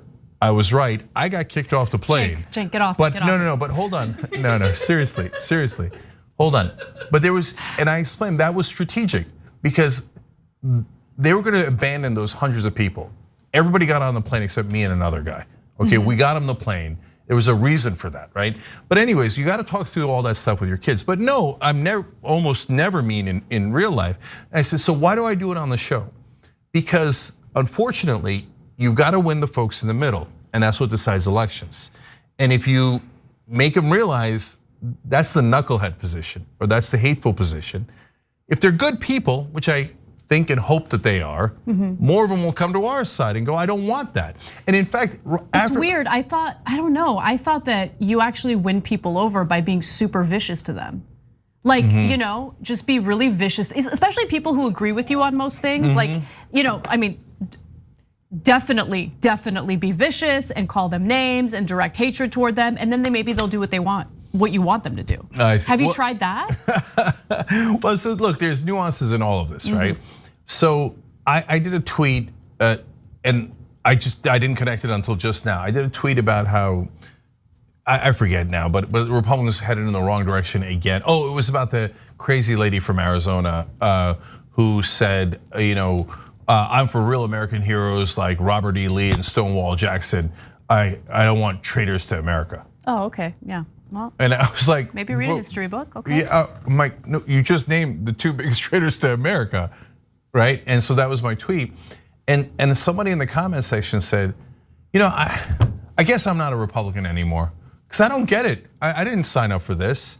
Like this is stupid, and I'm out, right? So sometimes by pointing out the hypocrisy and sometimes even the idiocy of the other side, you can get people to go, yeah, you're right. She did say that. They do say it all the time, and I'm tired of it, and I'm not that, right? So that's the reason to be aggressive online sometimes. On the other hand, you could be a nut job like Anna's referring to and just be like, oh, let's take the best person on our side and try to rip them apart. And then they will be on our side even more. Really? No, that's how you get people to do what you want. You call them gutless wonders and you threaten them and you have no strategy behind it. You just yell at them viciously, constantly. Yeah. Right, and I said, but look, we also have to reach out, etc. You guys get it. So that was one portion of the conversation. Wait, okay. So now I want to move to a completely different thing that was also wound up being political, but not about Republicans versus Democrats. So as we're going to see these parks and stuff, we're in Jackson Hole. And Jackson Hole is, it turns out, I already knew this. They have like the rich person conference there and stuff, if you don't know. But this part I didn't know. Apparently, I didn't look it up online to confirm, but I got it from the person who was our guide in kayaking. She said the lowest property value in Jackson is $1.2 million, the lowest one. Okay, and then I think Wendy looked this up. The average in Wyoming? No, in Jackson Hole. Oh, okay. It's a rich part of Wyoming. Okay, got it. Right, but still. Yeah, and like the average income in Jackson is like over $200,000. Wow. Average. Wow. Average. Okay, and so they didn't build any affordable housing because they don't like the poor, they don't like the middle class. They don't want to be associated. It's Wyoming, it's a red state. This is a rich person enclave, and we're going to keep all those keep all the workers out. Yeah, keep the masses out. They're dirty. Okay, out. Yeah, that's right. Guess what happened? There's no food anywhere. All the restaurants are booked solid for weeks and weeks because they have one waiter or they have one cook, or half the time they're totally shut down. And every time it's no staff. Why no staff? Because there's no affordable housing. And the next town is, God knows how far away. So people can't travel in. It doesn't even make economic sense to travel in to get minimum wage, right? And so since they have no affordable housing, they can't eat. And now, I love this irony. Now values of the property and the house are starting to go down because it's so inconvenient because none of the restaurants are ever open. Nothing's ever open, or it's open in a really limited basis. I mean, how is that for sweet justice? I do declare, we need workers in here. Where are the workers? Yeah. Right? Like, oh, I love it so much. Jang told me this story over the weekend, and it made my day. It was my favorite story I think you've ever told me. It's so good. It's so good. Oh, are they hungry? Are the rich people hungry? Do you need someone to make you a sandwich, rich people? Oh, you don't like the workers though, right? You don't want to rub elbows with them.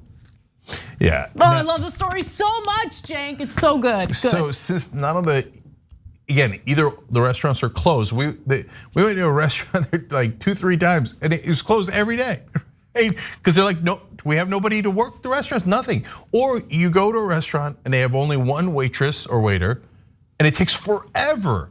And they're booked solid for weeks on end because they could only take 2, 3, 4 people at a time, right? And so they're all crying. The restaurants are crying, all the businesses are crying, the rich people are crying, okay? And it's because they forgot to bring in middle class people and poor people. So they've got no services. Oh, it's just it's so symbolic. So we mainly ate at grocery stores, like no joke. Like I've never eaten so many like pre-made sandwiches in my life. Oh my God, that sounds so awful. Like I gotta be honest, that sounds awful. No, we loved it, but okay. And then the first day, we're gonna go to Grand Teton, et cetera. And that Jackson Hole's the closest thing. And so we go to McDonald's. Again, the restaurants are all closed. We're like, what the hell's going on in this? At that point, we don't know. We go to a drive-thru for McDonald's. It's like 80 cars deep. I'm exaggerating, but it was literally 20 cars deep. It took half an hour to get through the McDonald's drive-thru. We're like, what the hell is going on? Turns out McDonald's is one of the few places open. So all the rich folks are going to McDonald's because it's one of the few places left open in the town. Okay, now here comes, of course, the unfortunate turn, right? So there are some people who work there, including the person who's telling us this story. And it's not one person, everybody's telling you the same exact story. If you're in Jackson or you're in Teton Village or you're anywhere around the Grand, that part of Wyoming happens to be super rich. Just ask anybody, right? But in this case with the instructor on the kayak or the guide, so I'm like, so what do you guys do, right? Because she's a young student, everybody there is not wealthy, right? All the instructors, the guides, et cetera. She's like, oh, we all sleep in our cars. Oh my God. So you didn't tell me that part over the weekend. Yeah, I know. Heartbreaking. Yeah, I know. Of course, there's always a dark turn. So they're like, well, they don't want to pay us higher, and there's you don't get it. There's nowhere they can go. Okay, and they certainly can't afford the hotels, and so they all pick a parking lot and they all drive there and they all sleep in the parking lot in their cars. And so whatever staff is in town, I don't know what percentage of them sleep in their cars, but that's how they're handling it. Listen, you don't need to go to Jackson Hole or any other part of the country to experience that. Right here in Los Angeles, parking lots are full of people sleeping in their cars. Yes, that's right. In public parks, you have people living, if they're lucky, they'll have an RV. But there are many cases where people will literally set up tents in parking lots just to survive. I mean, it's sick. It's sick. So this isn't just a problem in one part of the country. I'm seeing it throughout.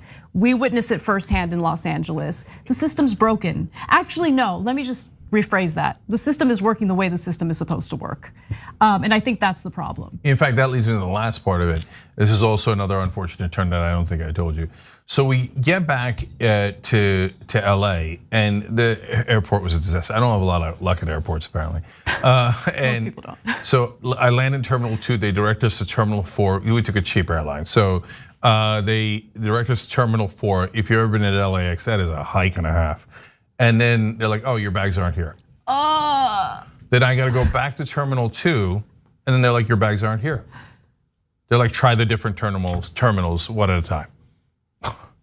I found it in Terminal 1, right? I lose my mind. And then I gotta walk back to Terminal 4. So I'm in a rage and I'm hungry, okay. So anyway, we get in the cab, and that was another whole nother nightmare getting to that, but that's an LAX thing.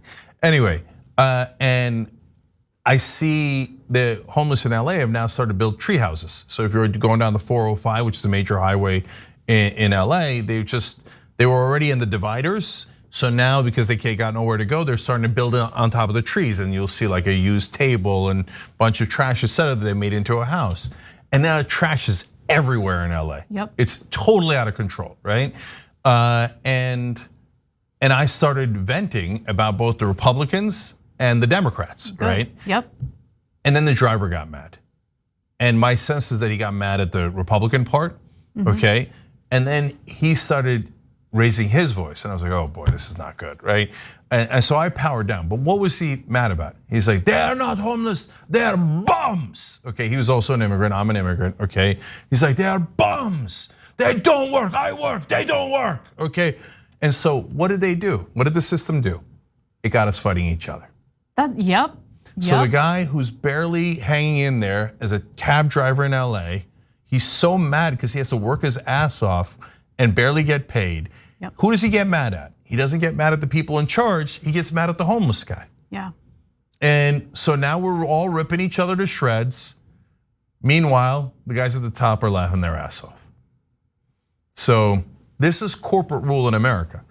And so, look, going forward, you'll hear me talking a lot more about it. That phrase, corporate rule, and that's the state that we're in right now. We're now all basically servants of the corporate class. Yep. And so, I forget if it was a driver or something, but somebody asked me recently, like, no, it wasn't the driver, it was later in the day. Somebody asked, what is going on in LA? Why are there so many homeless people? I mean, there were always homeless people, but now it's unbelievable, right? And it's because there's no affordable housing on a mass scale. Like Jackson Hole is a small version of that. LA is a giant version of that. And so, yes, there's always been mentally ill folks. There's always been people who had addiction issues, etc.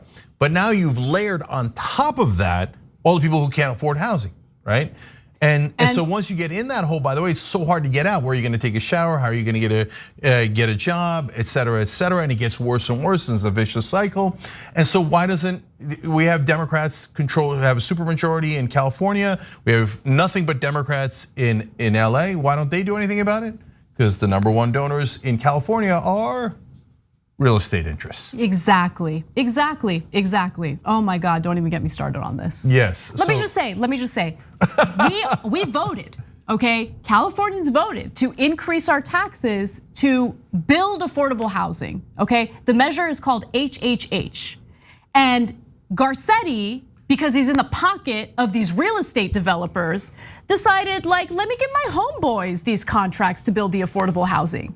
Okay, inflated prices for construction. I mean, what happened? Where's the affordable housing? Now we're seeing these tiny homes popping up, little tiny home villages, fine, right? Obviously not nearly enough to deal with the problem that we're experiencing. But yeah, I mean, look, corporate Democrat, corporate Republican, when you have corporate money flowing into their campaigns, you're not gonna get robust solutions, and that's what we experience. But Eric Garcetti did such a great job with leadership here. Now he's gonna represent the United States as an ambassador to India. So good luck with that, Garcetti. Looking forward to it. All right, I gotta add last two things on it then. But if you're doing real estate interests and money goes towards housing, do you want to build something where you get $500 rent, or do you want to build something where you get $5,000 rent? Of course, all the real estate companies want to build high-end real estate in LA. Exactly. They don't want to do affordable housing. So how are you going to fix that problem? You just bribe, give campaign contributions to Democrats in LA and California, and they pretend to do affordable housing, but they let you do upscale housing instead. So they take the taxpayers' money and rob them with it. And there's one other issue with it, which is that the unions, who are in bed with those real estate companies, because they're gonna, in their mind, they're gonna get union jobs for those construction projects. Also, this solves the question of why would unions attack progressives that are more union? Because the corporate Democrats are corrupt and are willing to funnel the money to real estate jobs that are then union backed. Okay, so that way the corrupt unions get paid off, the corrupt corporations and real estate interests get paid off, and the corporate Democrats are perfectly happy to be corrupt. That's their bread and butter. That's why sometimes some unions actually attack progressives and help corporate Democrats. And sometimes they even help Republicans, because where's my money buttered? Where's my bread buttered, right? Where's my money buttered? It's probably a bad idea, okay? By the way, there's great unions. You desperately need unions in so many situations, like the one we explained about Frito-Lay earlier on. So it's nuanced, it depends on the context. But unfortunately, some have gotten into this cycle of corruption, and that's why they help corporate candidates rather than people who might actually support unions more. All right, we gotta go, but Big Rick Energy now, twitch.tv/TYT. And then Old School tonight, 10 o'clock Eastern. It's gonna be a doozy, you're gonna love it. So you're all members, so we'll see you there.